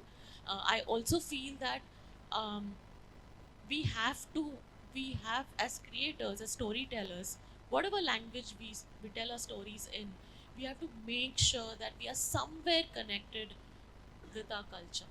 We are somewhere connected with our stories which are so old, whether it is in terms of relationships, whether it is in terms of getting an experience or a social context. But telling those stories from India to the world and to our own country people is very, very important, is because the younger generation, and when I say the younger generation, I'm telling 20 plus, 2030s, they need to know, and curiosity, they need to know what our country's culture is all about. Otherwise, they will still be watching Incredibles. ಬರೆಯೋಕೆ ಅಂತ ಕೂತಾಗ ರಿಷಬ್, ಈ ನೆಲದ ಕಥೆ ಬರಿಬೇಕು ಯಾಕೆಂದ್ರೆ ನನಗೆ ಈ ಕಥೆ ಗೊತ್ತು, ಈ ಭಾಷೆ ಬರಿಬೇಕು ಯಾಕೆಂದ್ರೆ ನನಗೆ ಈ ಭಾಷೆ, ಈ ಜನರ ಪರಿಚಯ ನನಗಿದೆ, ನಾನು ಅವ್ರಿಗೆ ಮಾತಾಡೋಕ್ಕೆ, ಅವ್ರ ಜೊತೆಗೆ ಅವರೊಂದಿಗೆ ಕಮ್ಯುನಿಕೇಟ್ ಮಾಡೋಕ್ಕೆ ನಾನು ಈ ಸಿನಿಮಾ ಮಾಡ್ತಾ ಇದ್ದೀನಿ. ಇದು ಮೂಲತಃ ನಿಮ್ಮ ಕಲ್ಪನೆ ಅಂತ ಅನ್ಕೊಂಡಿದ್ದೀನಿ ಬರೆಯೋಕೆ ಕೂತಾಗ. ಗೆರೆಗಳನ್ನೇನಾದರೂ ಹಾಕೋತೀರಾ? ಇಷ್ಟೇ ಇರಬೇಕು, ಹೀಗೆ ಇರಬೇಕು, ಕೆಲವ್ರಿಗೆ ಅಪ್ರಿಯವಾಗಬಾರ್ದು, ಅಂದರೆ ಈ ಸೊಂಟ ಜಿಗಿಟೋ ವಿಷಯ ಅವ್ರು ಹೇಳಿದ್ರು, ಈ ಥರದ್ರ ಬಗ್ಗೆ ಏನಾದರೂ ಗೆರೆಗಳನ್ನ ಹಾಕೋತೀರಾ ಅಥವಾ ಯಾವ್ದು ಸಹಜವಾಗಿ ಬರುತ್ತೋ ಅದನ್ನು ಬರಿತಾ ಹೋಗ್ತೀರಾ? ಸಹಜವಾಗಿ ಏನು ಬರುತ್ತೆ ಬರೀತಾ ಹೋಗ್ತೀವಿ. ಅಂದ್ರೆ ನಿಮಗೆ ಆ ವಿಮರ್ಶೆಯ ಭಯ ಇಲ್ವಾ? ಎನಿವೇಸ್ ವಿಮರ್ಶೆ ಮಾಡ್ತಾರಲ್ಲ, ಮತ್ತೆ ಭಯ ಪಟ್ಕೊಂಡು ಏನ್ ಮಾಡೋದು? ಈಗಂತೂ ಮಾಡೇ ಮಾಡ್ತಾರೆ ಬಿಡಿ, ಈಗ ನೀವು ತಪ್ಪಿಸ್ಕೊಳಕ್ ಆ ಯೋಚನೆಗೆ ಹೋಗ್ಬಿಟ್ರೆ ಫಸ್ಟ್ ಆಫ್ ಆಲ್ ಒಂದು ಸೀನ್ ಬರೀತೀನಿ ನಾನು, ಒಂದು ಟ್ರೀನೇ, ಒಂದು ಮರನೇ ಬೀಳಿಸ್ಬೇಕು. ಸೊ ಅದಕ್ಕೊಂದು 1000 kg ಕಬ್ಬಣ ಹಾಕಿ ನಾವು ಕಟ್ಟಿ ಬೀಳಿಸ್ಬೇಕು ಅಂತ ಇಮ್ಯಾಜಿನೇಷನ್ ಮಾಡೋ ಹೊತ್ತಲ್ಲೇ ತಯಾರಿ ನಡ್ಸ್ಕೊಂಡು ಶುರು ಮಾಡ್ತೀವಿ ನಾವು. ಸೊ ಹೇಗೆ ಎಕ್ಸಿಕ್ಯೂಟ್ ಮಾಡಲಿ ಅಂತ. ಸೊ ಡೂಪ್ ಹಾಕಿ ಫೇಸ್ ಮಾರ್ಫಿಂಗ್ ಮಾಡಿ ಕಂಬಳಕ್ಕೆ ಬೇರೆಯವ್ರನ್ನ ಸೇಮ್ ಬಾಡಿ ಡಬಲ್ ಹಾಕಿ ಮಾಡಿಸ್ಬೋದಾಗಿತ್ತು. ನನಗೊಂದಷ್ಟು ಏರ್ಲೈನ್ ಕ್ರ್ಯಾಕು, ಬ್ಯಾಕ್ ಪೇನ್ ಮಾಡ್ಕೊಂಡು, ಏಟ್ ಮಾಡ್ಕೊಂಡು, ಮೊಳೆ ಮುರ್ಕೊಂಡು ಮಾಡೋ ಅಷ್ಟು ಅವಶ್ಯಕತೆ ಇಲ್ಲ. ಬಟ್ ನನ್ನ ಮೈಂಡ್ ಸೆಟ್ ಆಗ್ತಾ ಹೋಗುತ್ತೆ. ಸೊ ನಾನು ಫ್ಲೋಲ್ ಹೋಗೋಕ್ಕೆ ಬಿಟ್ಬಿಡ್ತೀನಿ ಅದನ್ನ. ಕಥೆನ ನಾನು ಫೋರ್ಸ್ ಮಾಡಿ, ಅಂದರೆ ಕತೆಗೂ ನಾನು ಬಯಾಸ್ಡ್ ಆಗಬಾರ್ದಲ್ಲ. ಸೊ ಇದು ಹೀಗೆ ಅಂತ ಆ ಬೌಂಡ್ರಿ ಹಾಕಿದಾಗ ನನ್ನ ಪ್ರಕಾರ ತುಂಬ ಓಪನ್ ಆಗಿ ಆ ಕತೆ ಬರೋದೇ ಇಲ್ಲ ಅಂತ ಅನ್ಕೊಳ್ತೀನಿ ನಾನು. ಸೊ ಅದನ್ನ ಫ್ಲೋಲೇ ಹೋಗೋಕೆ ಬಿಟ್ಬಿಡ್ತೀನಿ. ಅದನ್ನ ತುಂಬ ಫೋರ್ಸು ಮಾಡೋದಕ್ಕೆ ಹೋಗಲ್ಲ. ಸಮ್ ಪಾಯಿಂಟಲ್ಲಿ ಎಲ್ಲಾದರೂ ಸ್ಟ್ರಕ್ ಆಗಿದೆ ಅಂತಂದರೆ ಅಲ್ಲಿ ಬಿಟ್ಬಿಡ್ತೀನಿ, ಮತ್ತೆ ಬೇರೆ ಏನೋ ಡಿಸ್ಕಸ್ ಮಾಡ್ತಾ ಹೋಗ್ತೀವಿ ನಾವು. ಸೊ ಇನ್ನೊಂದಷ್ಟು ಯೋಚನೆಗಳು ಹೋಗ್ತಾ ಹೋಗುತ್ತೆ. ಸೊ ಮತ್ತೆ ಪುನಃ ಕಂಟಿನ್ಯೂ ಆಗ್ತಾ ಹೋಗುತ್ತೆ. ಬರವಣಿಗೆ ಬಗ್ಗೆ ಮತ್ತೊಂದು ಉಪಪ್ರಶ್ನೆ ಪ್ರಕಾಶ್ ಹತ್ರ ಹೋಗೋಕೆ ಮುಂಚೆ, ಸಮಾಜಕ್ಕೆ ಸಂದೇಶ ಕೊಡಬೇಕು ಅಂತ ಬರೆಯಕ್ಕೆ ಕುತ್ಕೋತೀರಾ? ಇಲ್ಲ, ಅಂದ್ರೆ ಕೆಲವು ಕತೆ ಹಿಂದೆ ಎಲ್ಲ ಜಾಗತಿಕ ಮಟ್ಟದ ಸಿನಿಮಾ ಮಾಡಿದವರೆಲ್ಲ ಹಾಗೆ ಆಲೋಚನೆ ಮಾಡ್ತಾ ಇದ್ರು ರೀ. ಅದು ಕರೆಕ್ಟ್. ನಾನು ನೋಡಿದಾಗ ಬಹಳ ಆಶ್ಚರ್ಯ ಆಗಿತ್ತು ಅಲ್ವಾ. ಸುಮಾರು ಪ್ರಶ್ನೆಗಳು ಹುಡ್ಕೊಂಡಿದ್ದು ಕಾಂತಾರದ ಕ್ಲೈಮ್ಯಾಕ್ಸ್ ಅಲ್ಲಿ. ಒಂದು ಕಾಡಿನ ಜನರು ಆ ಒಂದು ಸಮುದಾಯವನ್ನ, ಸರ್ಕಾರವನ್ನ ರೆಪ್ರೆಸೆಂಟ್ ಮಾಡುವವರು ಅಥವಾ ಒಬ್ಬ ಫಾರೆಸ್ಟ್ ಆಫೀಸರು ಹೇಗೆ ಬಂದು ಜೊತೆಗೆ ಸೇರ್ಕೊಳ್ತಾರೆ ಇವರು, ಇದು ಹಿಂಗೆಲ್ಲ ನಡೆಯಲ್ಲ ಇದು ಅಂತ. ನಾನು ಹೇಳೋದು ಹಿಂಗೆ ನಡೀಲಿ ಅಟ್ಲೀಸ್ಟ್ ನೋಡ್ಕೊಂಡು ಅಂತೀನಿ. ನೀವು ಯಾಕೆ ಎಲ್ಲ ನೆಗೆಟಿವ್ ಆಗಿ ಹೋಗ್ತೀರಾ? ಯಾಕೆ ಇವತ್ತು ಈ ನಮ್ಮ ಸೋಷಿಯಲ್ ಮೀಡಿಯಾ ಥರ ಬರೀ ಹೇಟ್ರೇಟ್ ಸ್ಪ್ರೆಡ್ ಮಾಡಬಾರ್ದು. ಅಟ್ಲೀಸ್ಟ್ ಸಮ್ ಲವ್, ಒಳ್ಳೆ ವಿಷಯಗಳನ್ನ ಹಂಚ್ಕೊಳ್ಳಂತೆ. ಅದರಿಂದ ಯಾರು ಒಬ್ರಿಗಾದ್ರೂ ತಲುಪಿಸೋ ಒಂದು 1000 ಸಲ ಹೊಡೆದ್ರೆ ಅದೊಂದು ಸ್ವಲ್ಪ ಒಂದು ಹದ ಹಾಕ್ಬೋದು ಅಂತ ಅನ್ಕೊಂಡು. ಅಲ್ಲ, ಅವ್ರು ಒಳ್ಳೆಯವರು ಅನ್ನೋದಕ್ಕೆ ಕಥೆಲಿಗೆ ಬರೋದವರು. ಎಲ್ಲ ಥರ ಇದ್ರೆ ಕಥೆಲಿ ಬೋರ್ ಆಗತ್ತೆ. ನಮ್ಮಲ್ಲಿ ನೀವು ಆವಾಗಲೇ ಹಿಂದಿ ಸಿನಿಮಾದು ಅಥವಾ ಬಾಲಿವುಡ್ ಹೇಳ್ತಿದ್ರಲ್ವಾ, ಇವತ್ತಿಗೆ ಆ್ಯಕ್ಚುಲಿ ನಾವು ಒಟ್ಟಾರೆ ನೋಡೋಕೆ ಹೋದರೆ ಈ ಕಾನ್ಸೆಪ್ಟ್ ಬೇಸ್ ಮೇಲೆ ಅಥವಾ ಟೆಕ್ನಿಕಾಲಿಟೀಸ್ ಬೇಸ್ ಮೇಲೆ ಅಪ್ಡೇಟ್ ಆಗಿರೋದು ಯಾರು? ಬೇಸಿಕಲಿ ಕತೆ ಹೇಳೋನು ನಾನು, ಕತೆಗಾರನಾಗಿ ನಾನು ಎಲ್ರಿಗೂ ಯಾರಿಗೂ ಗೊತ್ತಿಲ್ಲದೆ ಇರೋದೇನೋ ಕತೆ ಹೇಳಬೇಕಲ್ಲ. ಆದರೆ ನನ್ನ ಕತೆನೇ 2 ವರ್ಷ ಹಳೆ ಕತೆ ತಂದು ಹೇಳ್ತಿರೋದು ನಾನು ಯೋಚನೆ ಬಂದಾಗ ಅದನ್ನು ಪ್ರೀ ಪ್ರೊಡಕ್ಷನ್ ಮಾಡಿ, ಶೂಟ್ ಮಾಡಿ, ಪೋಸ್ಟ್ ಮಾಡಿ, ನಾನು ಪಬ್ಲಿಸಿಟಿ ಮಾಡಿ ರಿಲೀಸ್ ಮಾಡೋಷ್ಟರಲ್ಲಿ 1 ವರ್ಷ 2 ವರ್ಷ ಹಳೆದಾಗಿರುತ್ತೆ. ಅಷ್ಟರೊಳಗಡೆ ಬರೋ OTT ಅಲ್ಲಿ ಇಲ್ಲಿ ಥಿಯೇಟ್ರಲ್ಲಿ ಎಲ್ಲ ಲ್ಯಾಂಗ್ವೇಜ್, ಎಲ್ಲ ದೇಶಿ ಸಿನಿಮಾಗಳನ್ನು ನೋಡ್ಬಿಟ್ಟು ಆ್ಯಕ್ಚುಲಿ ಪ್ರೇಕ್ಷಕ ಅಪ್ಡೇಟ್ ಆಗಿರುತ್ತೆ. ನಾವು 2 ವರ್ಷ ಹಳೆ ಕಥೆನ ಹೇಳ್ತೀವಿ. ಸೊ ಹಿಂದಿ ಸಿನಿಮಾಲಿ ಆಗಿದ್ದ ವಿಚಾರನೂ ಕೂಡ ಅದೇನೆ. ಯಾಕಂತಂದರೆ ವೆಸ್ಟರ್ನ್ ಸಿನಿಮಾಗಳನ್ನು ಹಾಲಿವುಡ್ ಫಿಲ್ಮ್ಸ್ಗಳನ್ನ ಇನ್ಫ್ಲುಯೆನ್ಸ್ ಆಗಿ ಓನ್ಲಿ ಥಿಂಗ್ ಈಸ್ ನಮ್ದು ಇಲ್ಲಿ ಈ ಮದುವೆ ಮನೆಯದು ಡ್ಯಾನ್ಸು ಈ ಥರದ್ದು ಒಂದಷ್ಟು ಪ್ರೋಗ್ರಾಮ್ಗಳು ಬರುತ್ತಲ್ವ, ಆ ಥರದ ಕಲರ್ಫುಲ್ ಸಾಂಗ್ಸ್ಗಳಾಗ್ಬೋದು ಅಥವಾ ನಿಮಗೆ ಆ್ಯಕ್ಷನ್ ಸೀಕ್ವೆನ್ಸ್ ಆಗ್ಬೋದು. ಸೊ ಇದಕ್ಕೂ ಕೂಡ ಎಲ್ಲವೂ ರೆಫರೆನ್ಸ್ಗಳಿರುತ್ತೆ. ಅಲ್ಲಿಯ ಸಿನಿಮಾಗಳ ರೀತಿಯೇ ನಾನು ಮಾಡ್ತೀನಿ ಅಂತ ಹೋದಾಗ 1 ಪಾಯಿಂಟ್ವರೆಗೆ ಓಕೆ. ಬಟ್ ಆಫ್ಟರ್ ಕೋವಿಡ್ ನನ್ನ ಪ್ರಕಾರ ಲಾಕ್ಡೌನ್ಗಳಾದಮೇಲೆ OTT ತುಂಬ ದೊಡ್ಡ ರೆವಲ್ಯೂಷನ್ ಆಗ್ಬಿಡ್ತು. ಜನರು ಮನೇಲಿ ಕೂತು ಸಿನಿಮಾ ನೋಡೋಕೆ ಶುರು ಮಾಡ್ಬಿಟ್ರು. ಸೊ ಅವಾಗ ಅವ್ರಿಗೆ ಇದಕ್ಕಿಂತ ಒರಿಜಿನಲ್ ಇನ್ನೂ ನನಗಲ್ಲೇ ಸಿಗ್ತಿದೆಯಲ್ಲ ಅಂತ. ಸೊ ನಾನು ಹಾಲಿವುಡ್ ಫಿಲ್ಮ್, ಒಂದು ಇಂಗ್ಲೀಷ್ ಫಿಲ್ಮ್ ಆಗ್ಬೋದು, ಒಂದು ಯಾವುದೋ ಒಂದು ವರ್ಡ್ ನಾನು ಅದನ್ನೇ ನೋಡ್ತೀನಿ. ನನಗೆ ಯಾಕೆ ಇದು ಈ ಫಸ್ಟ್ ಕಾಪಿನೋ ಸೆಕೆಂಡ್ ಕಾಪಿನೋ ಅಂತ ಹೇಳ್ತಾರಲ್ಲ ಹಾಗೆ, ಅದು ನನಗೆ ಬೇಡ ಅನ್ನುವಂಥದ್ದು ಪ್ರೇಕ್ಷಕನ ಅಭಿಪ್ರಾಯ ಆಗಿರ್ಬೋದು. ಆಗ ಮೋಸ್ಟ್ಲಿ ಅವ್ರಿಗೆ ನಮ್ಮಲ್ಲಿ ಹಿಂದಿ ಸಿನಿಮಾ ಆ ಲೆಕ್ಕಕ್ಕೆ ಟ್ರೇಡರ್ ಥರ ಇಲ್ಲಿ ತೊಗೊಂಡು ಇಲ್ಲಿ ಕೊಟ್ಟರು ಅಂತ ಹಂಗೆ ಆಗ್ಬಿಡುತ್ತೆ. ನಮ್ಮಲ್ಲಿ ಹಂಗೆ ಆಗಲ್ಲ. ಸೊ ನಾವು ಅದನ್ನು ಕಟ್ಟಕ್ಕೆ ಶುರು ಮಾಡ್ತೀವಿ. ನಮ್ಗೆ ಬರೀ ಸೆಲೆಬ್ರೇಷನ್ ಮಾತ್ರ ಅಲ್ಲ, ನಮ್ಮ ಕಲ್ಚರ್ ಕೂಡ ಹೌದು. ಸೊ ನಮ್ಮ ಕಲ್ಚರ್ನ ಅಲ್ಲಿ ಹೇಳ್ತೀವಿ, ತೋರಿಸ್ತೀವಿ, ನೋಡ್ತೀವಿ, ಖುಷಿನೂ ಪಡ್ತೀವಿ, ಮುಂದೆನೂ ಕೂಡ ಬರ್ಕೊಂಡು ಹೋಗ್ಬೋದು.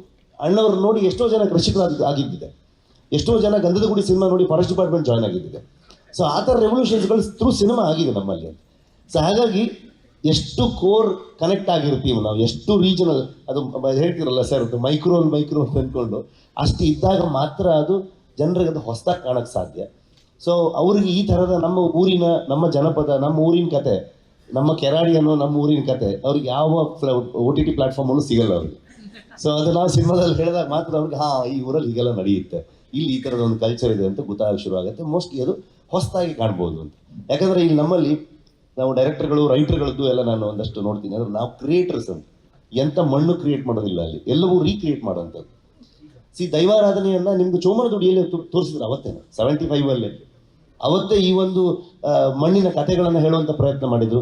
ಆದರೆ ಅದು ಎಲ್ಲಿ ನಿಲ್ತು, ಒಂದು ಆರ್ಟ್ ಫಿಲ್ಮ್ ಆಗಿರೋದ್ರಿಂದ ಅಲ್ಲಿಗೆ ನಿಲ್ತು. ಎಷ್ಟೋ ಜನರಿಗೆ ಆ ಥರದೊಂದು ಸಿನಿಮಾ ಇದೆ ಅಂತಲೇ ಗೊತ್ತಿಲ್ಲ. ಕಾಡು ಅನ್ನುವಂಥ ಸಿನಿಮಾನೂ ಕೂಡ ಅಷ್ಟೇ, ಎಂಥ ಬ್ಯೂಟಿಫುಲ್ ಆಗಿ ಆ ಸಿನಿಮಾಗಳು ಮಾಡಿದ್ದಾರೆ. ಒಂದು ಭೂತೆ ನಮಗೆ ಆಯು, ಅದಕ್ಕಿಂತ ರೆವಲ್ಯೂಷನರಿ ಫಿಲ್ಮ್ ಬೇಕಾ? ಆ ಥರದ ಹಿಸ್ಟ್ರಿ ಇಲ್ಲ, ಸುಮಾರಷ್ಟು ನಡೆದು ಹೋಗಿದೆ. ಬಟ್ ಇವತ್ತು ನಾವು ಎಲ್ಲವನ್ನು ಒಟ್ಟಾರೆ ತೊಗೊಂಬಂದು ಒಂದು ಬ್ರಿಡ್ಜ್ ಸಿನಿಮಾ ಅಂತ ಅಂದ್ಕೊಂಡು, ನನ್ನ ಪ್ರಕಾರ ಇದೆ ಅದನ್ನು ಕಮರ್ಷಿಯಲಿ ಸಕ್ಸಸ್ ಆಗಬೇಕು. ಅದನ್ನು ಬೇರೆಯವರಿಗೆ ಟೀಕೆ ಮಾಡೋರು ಇದ್ದೇ ಇರ್ತಾರೆ, ಏನು ಮಾಡೋಕ್ಕಾಗಲ್ಲ. ಸೊ ಅದು ಅವ್ರ ಕೆಲಸ ಆದಾಗ ನಾವು ಕೆಲಸ ಮಾಡ್ಕೊಂಡೇ ಹೋಗೋಣ ನಾನು. ಸೊ ಈಗ ಎರಡು ಒಟ್ಟಿಗೆ ಬಂದಾಗ ಅದು ಹೆಚ್ಚು ಇಂಪ್ಯಾಕ್ಟ್ ಮಾಡುತ್ತೆ. ಪ್ರಕಾಶ್, ಅಲ್ಲಿಂದನೇ ನಾನು ನಿಮ್ಮ ಹತ್ರ ಮುಂದುವರಿಸ್ತೀನಿ. ಇವರು ಕಾಂತಾರದ ಬಗ್ಗೆ ಹೇಳಿದ್ರು, ಇದು ನಮ್ಮ ಕಥೆ ಆಗಿರೋದ್ರಿಂದ ಮತ್ತು ಈ ಕಥೆ ಬೇರೆ ಎಲ್ಲೂ ಸಿಗೋದಿಲ್ಲ, ಆ ಕಾರಣಕ್ಕೆ ಇದು ಎಲ್ರಿಗೂ ಪ್ರಿಯವಾಗಿದೆ ಅಂತ. This takes me back to the conversation we were having the afternoon of plagiarism, of robbing ideas, stories. So where does that leave the mainstream cinema, which aped or place Bollywood anta ನೀವು ಹೇಳಿದ್ರಿಂದ ನಾನು ನನಗೆ I don't like that word, but anyway I'm saying it just to contextualize it. So ಈ ಕಳ್ತನ ಮಾಡೋರಿಗೆ, ಕಥೆ ಕಳ್ತನ ಮಾಡೋರಿಗೆ, ಈ ಥರದ ಕೃತಿ ಚೋರಿ ಮಾಡೋರಿಗೆ ಇವತ್ತಿನ ಪರಿಸ್ಥಿತಿಯಲ್ಲಿ ಭವಿಷ್ಯ ಇದೆಯಾ? ಅದು ನಾವು ಯಾರು ಇದೇ ಥರ ಸಿನಿಮಾ ಮಾಡಿದ್ರೆ ಸಕ್ಸಸ್ ಆಗುತ್ತೆ, ಇನ್ಯಾವ್ದು ಫೇಲ್ ಆಗುತ್ತೆ ನಮಗೆ ಪ್ರೆಡಿಕ್ಟ್ ಮಾಡೋಕ್ಕಾಗಿದ್ದರೆ ನಾವೆಲ್ಲರೂ ಸಕ್ಸಸ್ಫುಲ್ ಸಿನಿಮಾ ಯಾವಾಗಲೂ ಮಾಡೋದಕ್ಕೆ ಆಗ್ತಾ ಇತ್ತು. ಈಗ ಅವರು ಸರ್ಕಾರಿ ಪ್ರಾಥಮಿಕ ಶಾಲೆ ನನಗೆ ಬಹಳ ಇಷ್ಟವಾದ ಸಿನಿಮಾ, ಅದನ್ನು ಮಾಡಿದಾಗ ಇಷ್ಟು ಕಮರ್ಷಿಯಲಿ ಸಕ್ಸಸ್ಫುಲ್ ಇರಲಿಲ್ಲ. ಆದರೆ ಅದನ್ನು ನೋಡಿದಾಗ ಜನರ ಮನಸ್ಸಲ್ಲಿ ಒಂದು ತಯಾರಿಕೆ ಆಗಿರುತ್ತೆ, ಇವರಿಂದ ಇಂಥದನ್ನು ನಿರೀಕ್ಷೆ ಮಾಡ್ಬೋದು ಅನ್ನೋದು. ಅದು ಯಾವಾಗ ಫಲಿಸುತ್ತೆ ಅಂತ ಹೇಳೋದು ಯಾವ ಗಳಿಗೆಲಾಗುತ್ತೆ ಹೇಳೋಕ್ಕಾಗಲ್ಲ. ಆದರೆ ಇಷ್ಟು ಮಾತ್ರ ಸ್ಪಷ್ಟವಾಗಿ ಹೇಳ್ಬೋದು, ಒಂದು ನೀವು ಇಮಿಟೇಷನ್ ರೀಮೇಕ್ ಫಿಲ್ಮ್ ಮಾಡ್ತೀರಾ ಅಂತ ಇಟ್ಕೊಳ್ಳಿ, ರೀಮೇಕ್ ಫಿಲ್ಮ್ ವರ್ಕ್ ಆಗಿರೋ ಸಾಧ್ಯತೆ ಇದೆ. ಆದರೆ ಒರಿಜಿನಲ್ ಫಿಲ್ಮ್ ಯಾರು ನೋಡಿದರೆ ರೀಮೇಕ್ ಫಿಲ್ಮ್ ವರ್ಕ್ ಆಗೋ ಸಾಧ್ಯತೆ ಕಮ್ಮಿ ಆಗುತ್ತೆ. ನಮಗೆ ಬೇರೆ ಕಡೆಯಿಂದ ಹಾಡುಗಳನ್ನು ಕಾಪಿ ಮಾಡಿ ನಾವು ಮಾಡ್ತಾ ಇದ್ದಿದ್ದು ಉಂಟು. ಆದರೆ ಈ ಕಾಪಿರೈಟ್ ಎಲ್ಲ ಬಂದು ಜಾಗತಿಕವಾಗಿ ಕೈಗೆ ಮೊಬೈಲ್ ಫೋನಲ್ಲೇ ಜಗತ್ತಿನ ಎಲ್ಲ ಹಾಡುಗಳು ಕೇಳೋ ಥರ ಆದಾಗ ನೀವು ಕಾಪಿ ಮಾಡಿದ್ರೆ ಕಳಪೆ ಆಗಿ ಕಾಣಿಸ್ತೀರ. ಈಗ ಒಂದು ಫಿಂಗರ್ ಪ್ರಿಂಟ್ ಥರ ಒಬ್ಬರಿಗೆ ತಮ್ಮ ಸ್ವಂತ ಅನುಭವ ಇರುತ್ತಲ್ಲ, ಅದು ಮೋಸ್ಟ್ ಒರಿಜಿನಲ್ ಕತೆ ಆಗಿರುತ್ತದೆ. ಸ್ವಂತ ಅನುಭವದಿಂದ ಬರೆದಿರೋ ಕತೆ ಮೋಸ್ಟ್ ಒರಿಜಿನಲ್ ಆಗಿರುತ್ತೆ. ಜಗತ್ತಲ್ಲಿ ಯಾರು ನಿಮ್ಮ ಥರ ಇನ್ನೊಬ್ಬರು ಇರೋದಿಲ್ಲ. ನೀವು ಸ್ವಂತಿಕೆಯಿಂದ ಮಾಡಿದ್ರೆ ನಿಮಗೆ ಈ ಒರಿಜಿನಾಲಿಟಿ ಇದೇನಿರೋದು ಐಡಿಯಾ ಅದು ನಿಮ್ಮನ್ನು ಉಳಿಸ್ಬೋದು ಅಂತ ಒಟ್ಟಾರೆ ನಾವು ಹೇಳ್ಬೋದು ಅಷ್ಟೇ ಹೊರತು ಒರಿಜಿನಲ್ ಮಾಡಿದ ತಕ್ಷಣ ಸಕ್ಸಸ್ಫುಲ್ ಆಗುತ್ತೆ ಅಂತಲೂ ಹೇಳೋದಕ್ಕಾಗೋದಿಲ್ಲ. ಒಂದು ಉದಾಹರಣೆ ಕೊಡ್ತೀನಿ ಇದರಲ್ಲಿ. ಈ ಸ್ವಂತಿಕೆ ಅನ್ನೋದು ಒಂದು ಕಲ್ಚರಲ್ ಸ್ವಂತಿಕೆ ನಾನು ಹೇಳ್ತಾ ಇರೋದು. ಒಬ್ಬ ವ್ಯಕ್ತಿದು ಅನುಭವದ ಕತೆ ಒಂದು ಸಂಸ್ಕೃತಿಯಲ್ಲಿ ಒಂದು ಸಮಾಜದ ಮಧ್ಯೆ ಇಟ್ಟು ಅದಕ್ಕೆ ನೆಲೆ ಕಾಣಿಸಿದಾಗ ಅದು ಚೆನ್ನಾಗಿ ಮೂಡಿ ಬರುತ್ತೆ, ಅದು ಒಳ್ಳೆಯದಾಗಿರುತ್ತೆ, ಅದು ಸಕ್ಸಸ್ಫುಲ್ಲು ಆಗಬಹುದು, ಅದು ಗೊತ್ತಿಲ್ಲ. ಈಗ ನಮ್ಮಲ್ಲಿ ಸಿನಿಮಾ ಹಾಡುಗಳಿರೋದು ಮೊದಲು ಹೇಗಿರೋದು ಅಂದರೆ ಆ ಸಂದರ್ಭಕ್ಕೆ ಹಾಡು ಬರೆಯೋರು, ಆ ವ್ಯಕ್ತಿ ಆ ಸಂದರ್ಭಕ್ಕೆ ಅವ್ರಿಗಾಗಿರೋ ಆ ಕಷ್ಟವನ್ನು ತೋಡ್ಕೊಳ್ಳೋದು ಅಥವಾ ಖುಷಿಯನ್ನು ಹೇಳ್ಕೊಳ್ಳೋ ಒಂದು ಹಾಡು ಬರೆಯೋ ಥರದ್ದು ಆಗ್ತಿತ್ತು. ಅದು ಇನ್ನೊಂದು ಸಿನಿಮಾದಲ್ಲಿ ಬಳಸ್ಕೊಳ್ಳೋದಕ್ಕೆ ಆಗ್ತಾ ಇರಲಿಲ್ಲ, ಅದನ್ನು ಇನ್ನೊಂದು ಕಥೆಯಲ್ಲಿ ಬಳಸ್ಕೊಳ್ಳೋಕೆ ಆಗ್ತಾ ಇರಲಿಲ್ಲ. ಈಗ ಇದೆಯಲ್ಲ ಜೆನರಿಕ್ ಆಗಿ ಹಾಡುಗಳಿದೆಯಲ್ಲ, ಒಂದು ಸಿನಿಮಾಲಿ ಒಂದು 5-6 ಜೆನರಿಕ್. ಅದಕ್ಕೆ ನಿಮಗೆ ಹಾಡು ಬಂದರೆ ಈಗ ನಾವು ಆರ್ಟ್ ಸಿನಿಮಾದ ಏನು ಕಷ್ಟ ಇತ್ತು, ಹಾಡು ಬಂದರೆ ಮಾಡೋಕ್ಕಾಗಲ್ಲ, ಚೆನ್ನಾಗಿಲ್ಲ ಸಿನಿಮಾ ಅನ್ನೋ ಥರ ಆಗ್ಬಿಟ್ಟಿದ್ರು ಅವರು.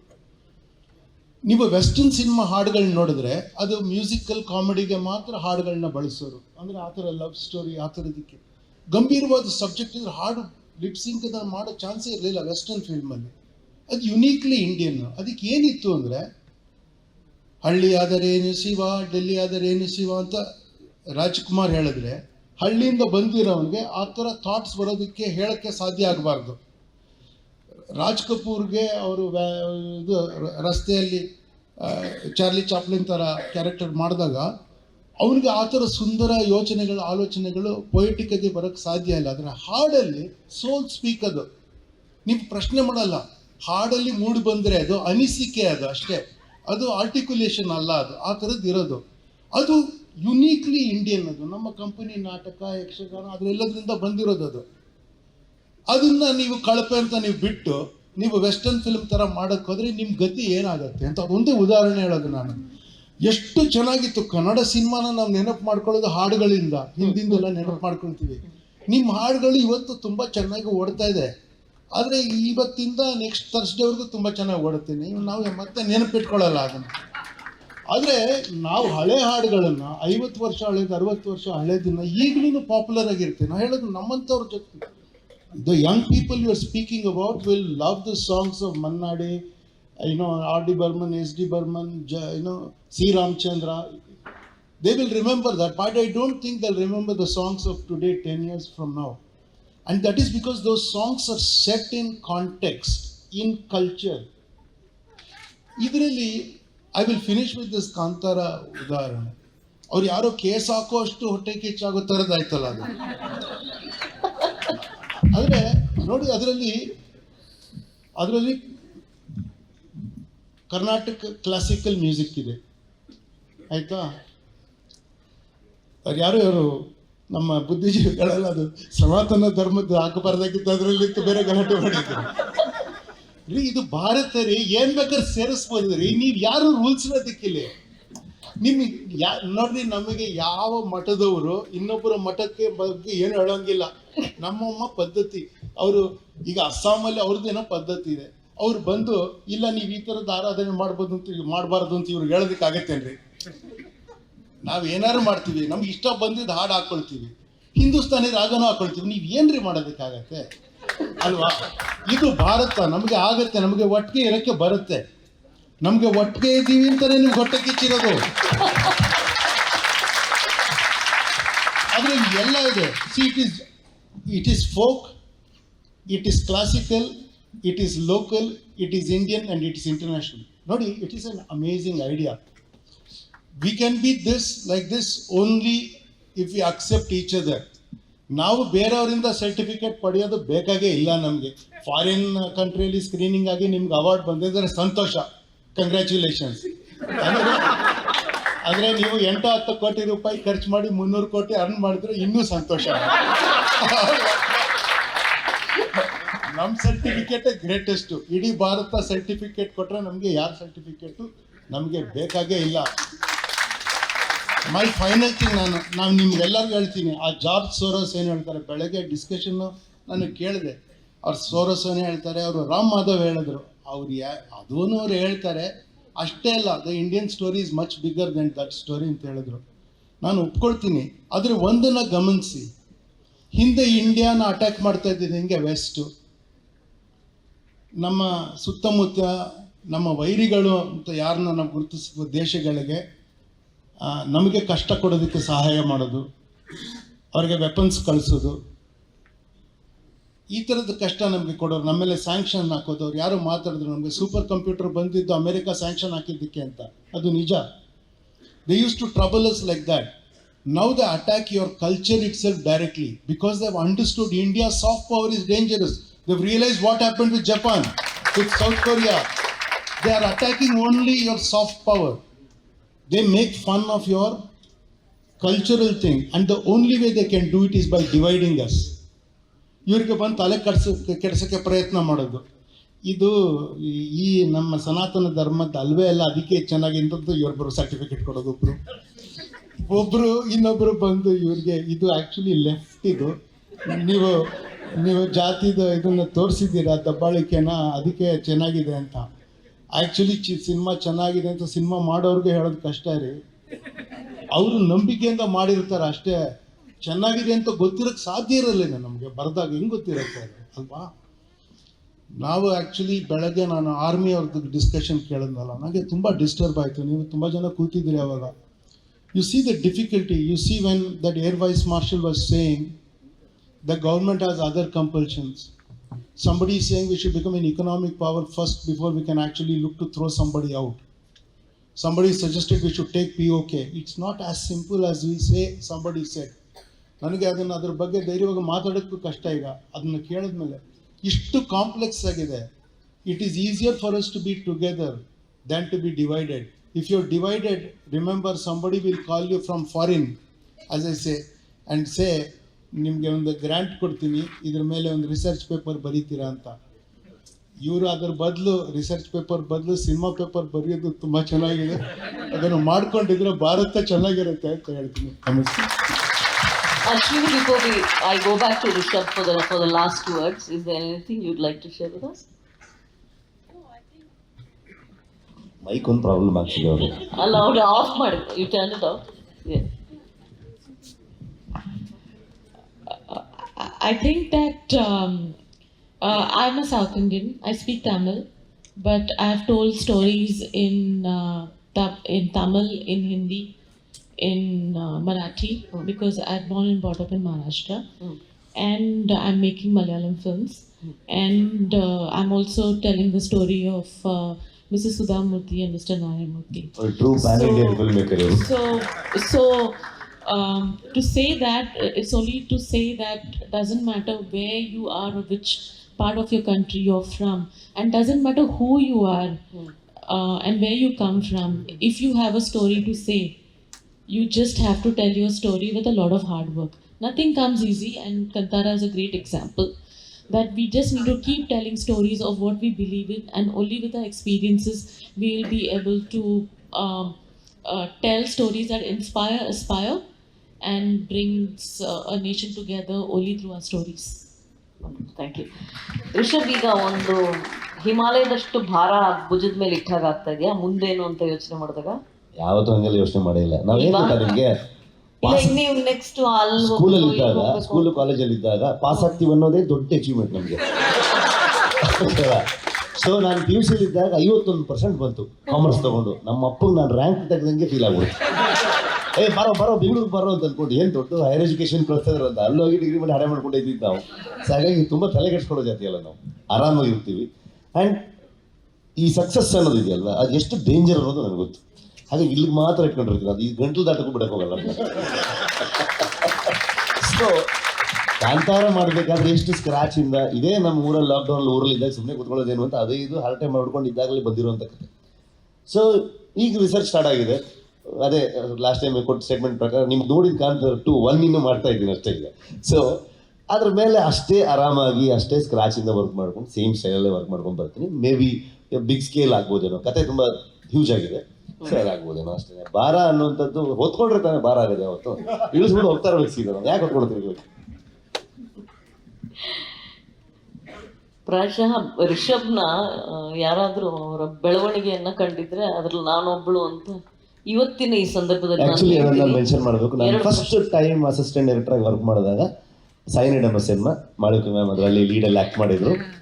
ನಾನು ಇವ್ರದ್ದು ಹೋಗೋಕ್ಕೆ ಬಯರೋರಿಗೆ ಪುಸ್ತಕ ಓದ್ಕೊಂಡು ಕೂತಿರೋರು ಇವರು.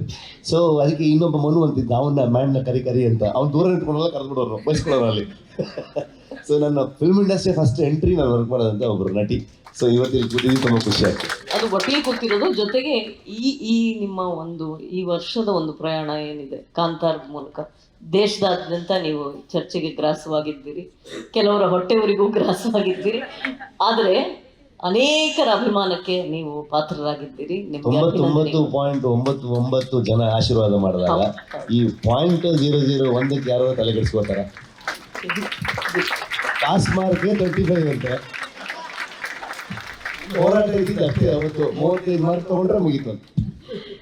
2 ಪ್ರಶ್ನೆಗೆ ಅವಕಾಶ ಇದೆ. ಇಷ್ಟೊಂದು ಕೈಗಳ ಮೇಲೆ ಹೋದ್ರೆ ನೀವೇ ಡಿಸೈಡ್ ಮಾಡಿ, ನಾನಂತ ಹೇಳಲ್ಲ ಯಾರು ಪ್ರಶ್ನೆ ಕೇಳಬೇಕು. 2 ಪ್ರಶ್ನೆಗಳು. So talking about cinema culture, talking about cinema. Sir, 1 minute, sir. 1 minute, sir. 1 minute, sir. 1 minute. 1 ನಿಮಿಷ. ದೇವನೂರು ಮಾಧ್ಯಮದಲ್ಲ ಭಾರಿ ಅಪ್ರಿಷಿಯೇಟ್ ಮಾಡ್ತಾರೆ. ಕನ್ನಡ ಭಾಷೆಯನ್ನು ಯಾರು ಬರೆಯೋರಿಲ್ಲ. ವ್ಯಾಸರಾವ್ ನಿಂಜೂರು ಮತ್ತು ಶಿವರಾಮ್ ಕಾಂತಬಿಟ್ಟು. ಅಲ್ಲ ಸರ್, ಇವ್ರು ಮೈಕ್ ಕೊಟ್ರೆ ಅವರಿಗೆ ಕೇಳಿಸ್ತಿಲ್ಲ ಆಕ್ಚುಲಿ.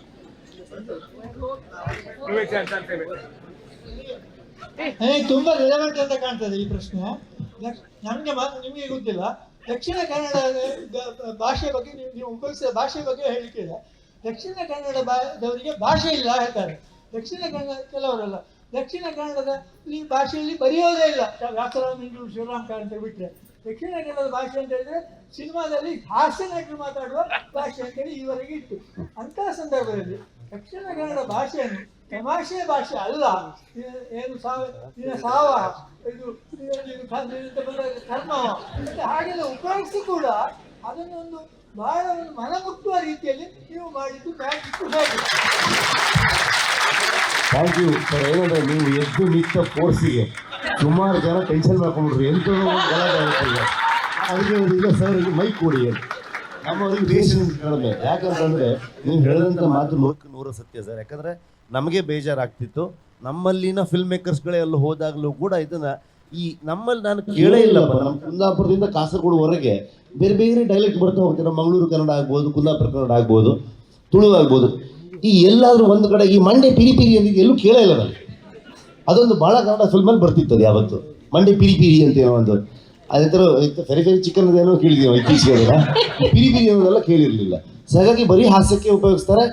ಮತ್ತು ನಮ್ಮ ಮಣ್ಣಿನ ಕಥೆಗಳನ್ನು ಅಂತಂದರೆ ಅಲ್ಲಿ ಭಾಷೆನೂ ಇದೆ.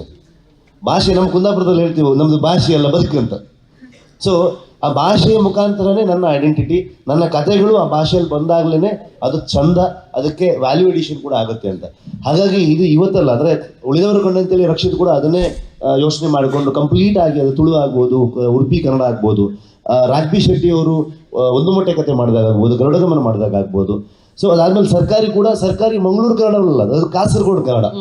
ಅಲ್ಲೊಂದು ಸಣ್ಣ ಇತಿಹಾಸ ಅಷ್ಟೇ. ನಮ್ಮ ಇಡೀ ಭಾರತವೇ ಯಾಕೆ ಇಷ್ಟು ಚಂದ ಅಂತಂದ್ರೆ ಇದಕ್ಕೆ ಒಂದು 20-30 ಕಿಲೋಮೀಟರ್ ದಾಟಿದ ತಕ್ಷಣ ಅದೇ ಭಾಷೆ ಒಂದು ಸಣ್ಣ ಡೈಲೆಕ್ಟ್ ಚೇಂಜ್ ಆಗ್ತಾ ಹೋಗ್ಬಿಡುತ್ತೆ, ಊಟನೇ ಚೇಂಜ್ ಆಗುತ್ತೆ. ಸೊ ಹಾಗಾಗಿ ರಿಷಬ್, ನೀವು ಮುಂದುವರಿಸಿ ಮುಗಿಸಿ. ಅದಕ್ಕೆ ಮುಂಚೆ ಸಣ್ಣದೊಂದು ನನಗೆ ಹೇಳೋಕಿದೆ. ಈ ಕಾಂತಾರ ಬಿಡುಗಡೆ ಆದ ಸಮಯದಲ್ಲಿ ಒಂದಷ್ಟು ವಿಮರ್ಶೆ ರಿಷಬ್ ಬಗ್ಗೆ. ಅವ್ರು ಮಂಗಳೂರು ಭಾಷೆ ತಂದು ಹಾಕ್ತಾರೆ, ಕನ್ನಡದವರಲ್ಲ ಹೀಗೆಲ್ಲ. ಆವಾಗ ನನಗೆ ರಿಷಬ್ ಒಂದು ವಾರದ ಹಿಂದೆ ಹೇಳಿದ ಮಾತು ನೆನಪಾಯ್ತು. ಮೇಡಮ್ ನನಗೆ ತುಳು ಕಡಿಮೆ ಬರುತ್ತೆ, ನನಗೆ ಬರೋದೇ ಕನ್ನಡ ಅಂತ ಅವ್ರು ಅಂದ್ರು. ಇದು ಎಷ್ಟು ಜನ ಕನ್ನಡಿಗರಿಗೆ ಗೊತ್ತು ಅಂತ. ಅಲ್ಲ ಅಂದರೆ ನಾವು ಈ ಬ್ರಹ್ಮವರ ಬ್ರಿಡ್ಜ್ ದಾಟಿದ ಮೇಲೆ ಕುಂದಾಪುರ ಕನ್ನಡ ಶುರು ಆಗುತ್ತೆ. ನಾನು ಕುಂದಾಪುರದವನು, ಈಗ ನನಗೆ ಮಂಗಳೂರು ಸ್ನೇಹಿತರುಗಳು ಜಾಸ್ತಿ, ಹಾಗಾಗಿ ಸ್ವಲ್ಪ ಅರ್ಥ ಆಗ್ತಿದೆ. ಕೆಲವೊಂದು ಸಂದರ್ಭಗಳು ಮಾತುಗಳು ಆಡ್ತೀವಿ ಚೂರಾಗಿ ಅಂತ. ಹೌದು. ಸೊ ಹಾಗಾಗಿ ಈಗ ನಾವು ಕಾಸರಗೋಡು ಕನ್ನಡ ಅಂತ ನಾನು ಹೇಳ್ತಿದ್ದೆ, ಅಲ್ಲಿ ತುಂಬ ಬ್ಯೂಟಿಫುಲ್ ಆಗಿ ಒಂಥರ ಸಾಂಗ್ ಥರ ಅಲ್ಲೊಂದು ಟ್ಯೂನ್ ಇದೆ. ಸೊ ಅದನ್ನು ಬರಿಬೇಕಾದ್ರೆ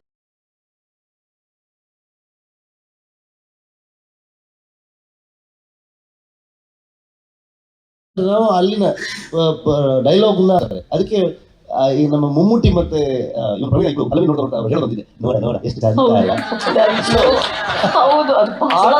ಟ್ಯೂನ್ ಇದೆ. ಅದು ಸುಮ್ಮನೆ ಮಾತಲ್ಲ. ಅದು ನಮ್ಮಲ್ಲಿನ ಈಗ ಸಾವಂತ, ಈಗ ಸರ್ ಹೇಳಿದ್ರಲ್ಲ, ಈಗ ಸಾವಂತ ಹೇಳಿದೀವಿ ಅಂತಂದ್ರೆ ಈ ದೇವರಿಗೆ ಅಲ್ಲ, ನಮ್ಮಲ್ಲಿ ಅದು ಇಮೋಷನ್ಸ್ ನಮ್ದು ಅಂತ ಅಲ್ವಾ. ನಾವೊಂದು ಬೈಗುಳನ್ನು ಕನ್ಸಿಡರ್ ಮಾಡಿಲ್ಲ ಯಾವತ್ತು, ಅದನ್ನು ಕೆಟ್ಟದಾಗಿ ಫ್ರೆಂಡ್ಸಿಗೆ ನಾ ಅಲ್ಲ ವ್ಯವಸ್ಥೆ ಅಂತ ಅದ್ರ ಫೀಲೇ ಮಾಡಿ ಮನಸ್ಸಿಗೆ ತೊಗೊಂಡಿರಲ್ಲ, ನಾವು ಸುಮ್ಮನೆ ಹೇಳಿರ್ತೀವಿ ಅಂತ. ಸೊ ಹಾಗಾಗಿ ಇದು ಪ್ರತಿ ಭಾಗದಲ್ಲೂ ಇರುತ್ತೆ. ಈಗ ನೀವು ನಾರ್ತ್ ಕರ್ನಾಟಕ ಹೋದ್ರೆ ಟಕ್ಕಂತ ಒಂದು ಹೇಳ್ಬಿಡ್ತಾರೆ ಅವ್ರು, ನಮ್ಮವ್ರು ಎದೆ ಹೊಡ್ಕೊಂಡ್ಬಿಡ್ತಾರೆ, ಆ ಭಾಷೆ ಕೇಳ್ಬಿಡ್ತಾರೆ, ಅವಂತ ಮಾತಾಡಿದ. ಸೊ ಹೀಗಾಗ್ಬಿಡುತ್ತೆ ಅದು ಅಂತ. ನಮ್ಮ ಭಾಷೆ ತುಂಬ ಮುಖ್ಯ ಆಗುತ್ತೆ. ಆಮೇಲೆ ಬರೀ ಈ ಕಡೆ ಮಾಡ್ತಾರೆ. ಹೌದು, ನಾನು ಹುಟ್ಟಿ ಬೆಳೆದಿದ್ದೆ ಈ ಭಾಗದವ್ರು, ಮತ್ತೆ ಇದೇ ನೋಡಿರ್ತೀನಲ್ವ. ಇನ್ನೂ ಒಂದು 100 ಕತೆ ಹೇಳು ನನ್ನ ಹತ್ರ ಅಂತಂದ್ರೆ ಇನ್ನೂ 100 ಕತೆ ಇದೆ ನನ್ನ ಹತ್ರ, ನಮ್ಮೂರ ಕಡೆ ಕತೆಗಳನ್ನ ಹೇಳೋದಕ್ಕೆ. ಸೊ ಆಬ್ವಿಯಸ್ಲಿ ಅದನ್ನು ನಾನು ಸ್ಟ್ರಾಂಗ್ ಆಗಿ ಹೇಳೋಕ್ಕೆ ಸಾಧ್ಯ ಇದೆ. ನಾನು ಅದಕ್ಕೆ ಹೇಳೋದು, ರೈಟರ್ಗಳು ಬರಬೇಕಾದ್ರೆ ಎಲ್ಲ ಭಾಗದಿಂದನೂ ರೈಟರ್ಗಳು ಬರಬೇಕು. ಒಬ್ಬ ನಾರ್ತ್ ಕರ್ನಾಟಕದಿಂದ ಅಥವಾ ಯಾರೋ ಬೆಳಗಾಮೋ ಹುಬ್ಳಿನೋ ಧಾರವಾಡದನೋ ಬಂದರೆ ಅವನು ಅಥೆಂಟಿಕ್ ಆಗಿ ಧಾರವಾಡನೋ ಹುಬ್ಳಿ ಬಗ್ಗೆ ಹೇಳುವಷ್ಟು ನಾವು ಹೇಳೋದಕ್ಕೆ ಸಾಧ್ಯ ಇಲ್ಲ. ನೀವು 100 ವರ್ಷ ಸ್ಟಡಿ ಮಾಡಿದ್ರು ಅವನಷ್ಟು ಅದ್ಭುತವಾಗಿ ಹೇಳೋಕ್ಕೆ ಸಾಧ್ಯ ಇಲ್ಲ. ಹಾಗಾಗಿ ನಮ್ಮಲ್ಲಿ ಕುವೆಂಪುರಾಗಲಿ, ಕಾರಂತರಾಗಲಿ, ಎಲ್ಲರೂ ಬೇಂದ್ರೆಯವರಾಗಲಿ, ಎಲ್ಲರೂ ಅವರ ಕಥೆಯಲ್ಲಿ ಅವರ ಊರಿನ ಆ ಸೊಗಡಿದ್ದೇ ಇರ್ತಾಯಿತ್ತು. ಅದಕ್ಕೆ ನಮ್ಗೆ ಆ ಊರಿನ ಚಿತ್ರಣ ಅಷ್ಟು ಚಂದ ಆ ಒಂದು ಬರಹದಲ್ಲಿ ಕಾಣಿಸ್ತಾ ಇತ್ತು. ನಮಗೆ ತುಂಬ ಮುಖ್ಯ ಅದನ್ನು ಅನ್ಕೊಳ್ತೀನಿ. ಒಳ್ಳೇದಾಗಲಿ ರಿಷಬ್, ಇನ್ನು ಒಳ್ಳೆ ಚಿತ್ರಗಳನ್ನ ಮಾಡಿ ಮುಂದಿನ ಸರ್ತಿನೂ ಮಂಗಳೂರು ಸಾಹಿತ್ಯೋತ್ಸವಕ್ಕೆ ಬನ್ನಿ. ನಾನು ಮುಂಚೆನೆ ಹೇಳ್ತಾ ಇದ್ದೀನಿ, ಸಾಕು ಅಂತ ಹೇಳಿದ್ದಾರಪ್ಪ, ಮುಗಿಸೋಕ್ ಹೇಳಿದ್ದಾರೆ ತಂದೆ, ಅಲ್ಲಿ ಮುಗಿಸೋಕ್ ಹೇಳಿದ್ದಾರೆ, ಮುಗಿಸೋಕ್ ಹೇಳಿದ್ದಾರಪ್ಪ. ಇದು ಮುಗಿದ್ಮೇಲೆ ನೀವು ಮಾತಾಡ್ಕೊಳ್ಳಿ ಅವ್ರ ಹತ್ರ. ಕೇಳಿಸಿಲ್ಲ ಬಂದ ತಕ್ಷಣ ಊಟಕ್ಕೆ ಹೋಗಿದ್ದಲ್ಲ ನಾನು. ಆ ಕೈ ತೊಳ್ಕೊಳ್ದೇ ಇರೋದು ಹೇಗೆ ಅಂತ ಅದು ಇಲ್ಲೇ ಇಟ್ಕೊಂಡಿರ್ತೀವಲ್ಲ. ಸೊ ಹಾಗಾಗಿ ಇದು ಊಟ ಮಾಡಲೇಬೇಕಲ್ಲ. ಧನ್ಯವಾದ, ಒಳ್ಳೇದಾಗ್ಲಿ. ಮುಂದಿನ ಸರ್ತಿನೂ ಸಾಹಿತ್ಯೋತ್ಸವಕ್ಕೆ ಬನ್ನಿ ಅಂತ ಕೇಳ್ಕೊತೀನಿ ನಾನು, ಅಲ್ವಾ, ಭಾರತ್ ಫೌಂಡೇಶನ್ ಪರವಾಗಿ. Thank you so much for joining us, Ashwini Iyer, Prakash Belawadi and Rishab Shetty. Thank you all. On behalf of the entire audience, I would like to express our deepest appreciation and gratitude to our distinguished speakers. Truly a wonderful session. The crowd says it all.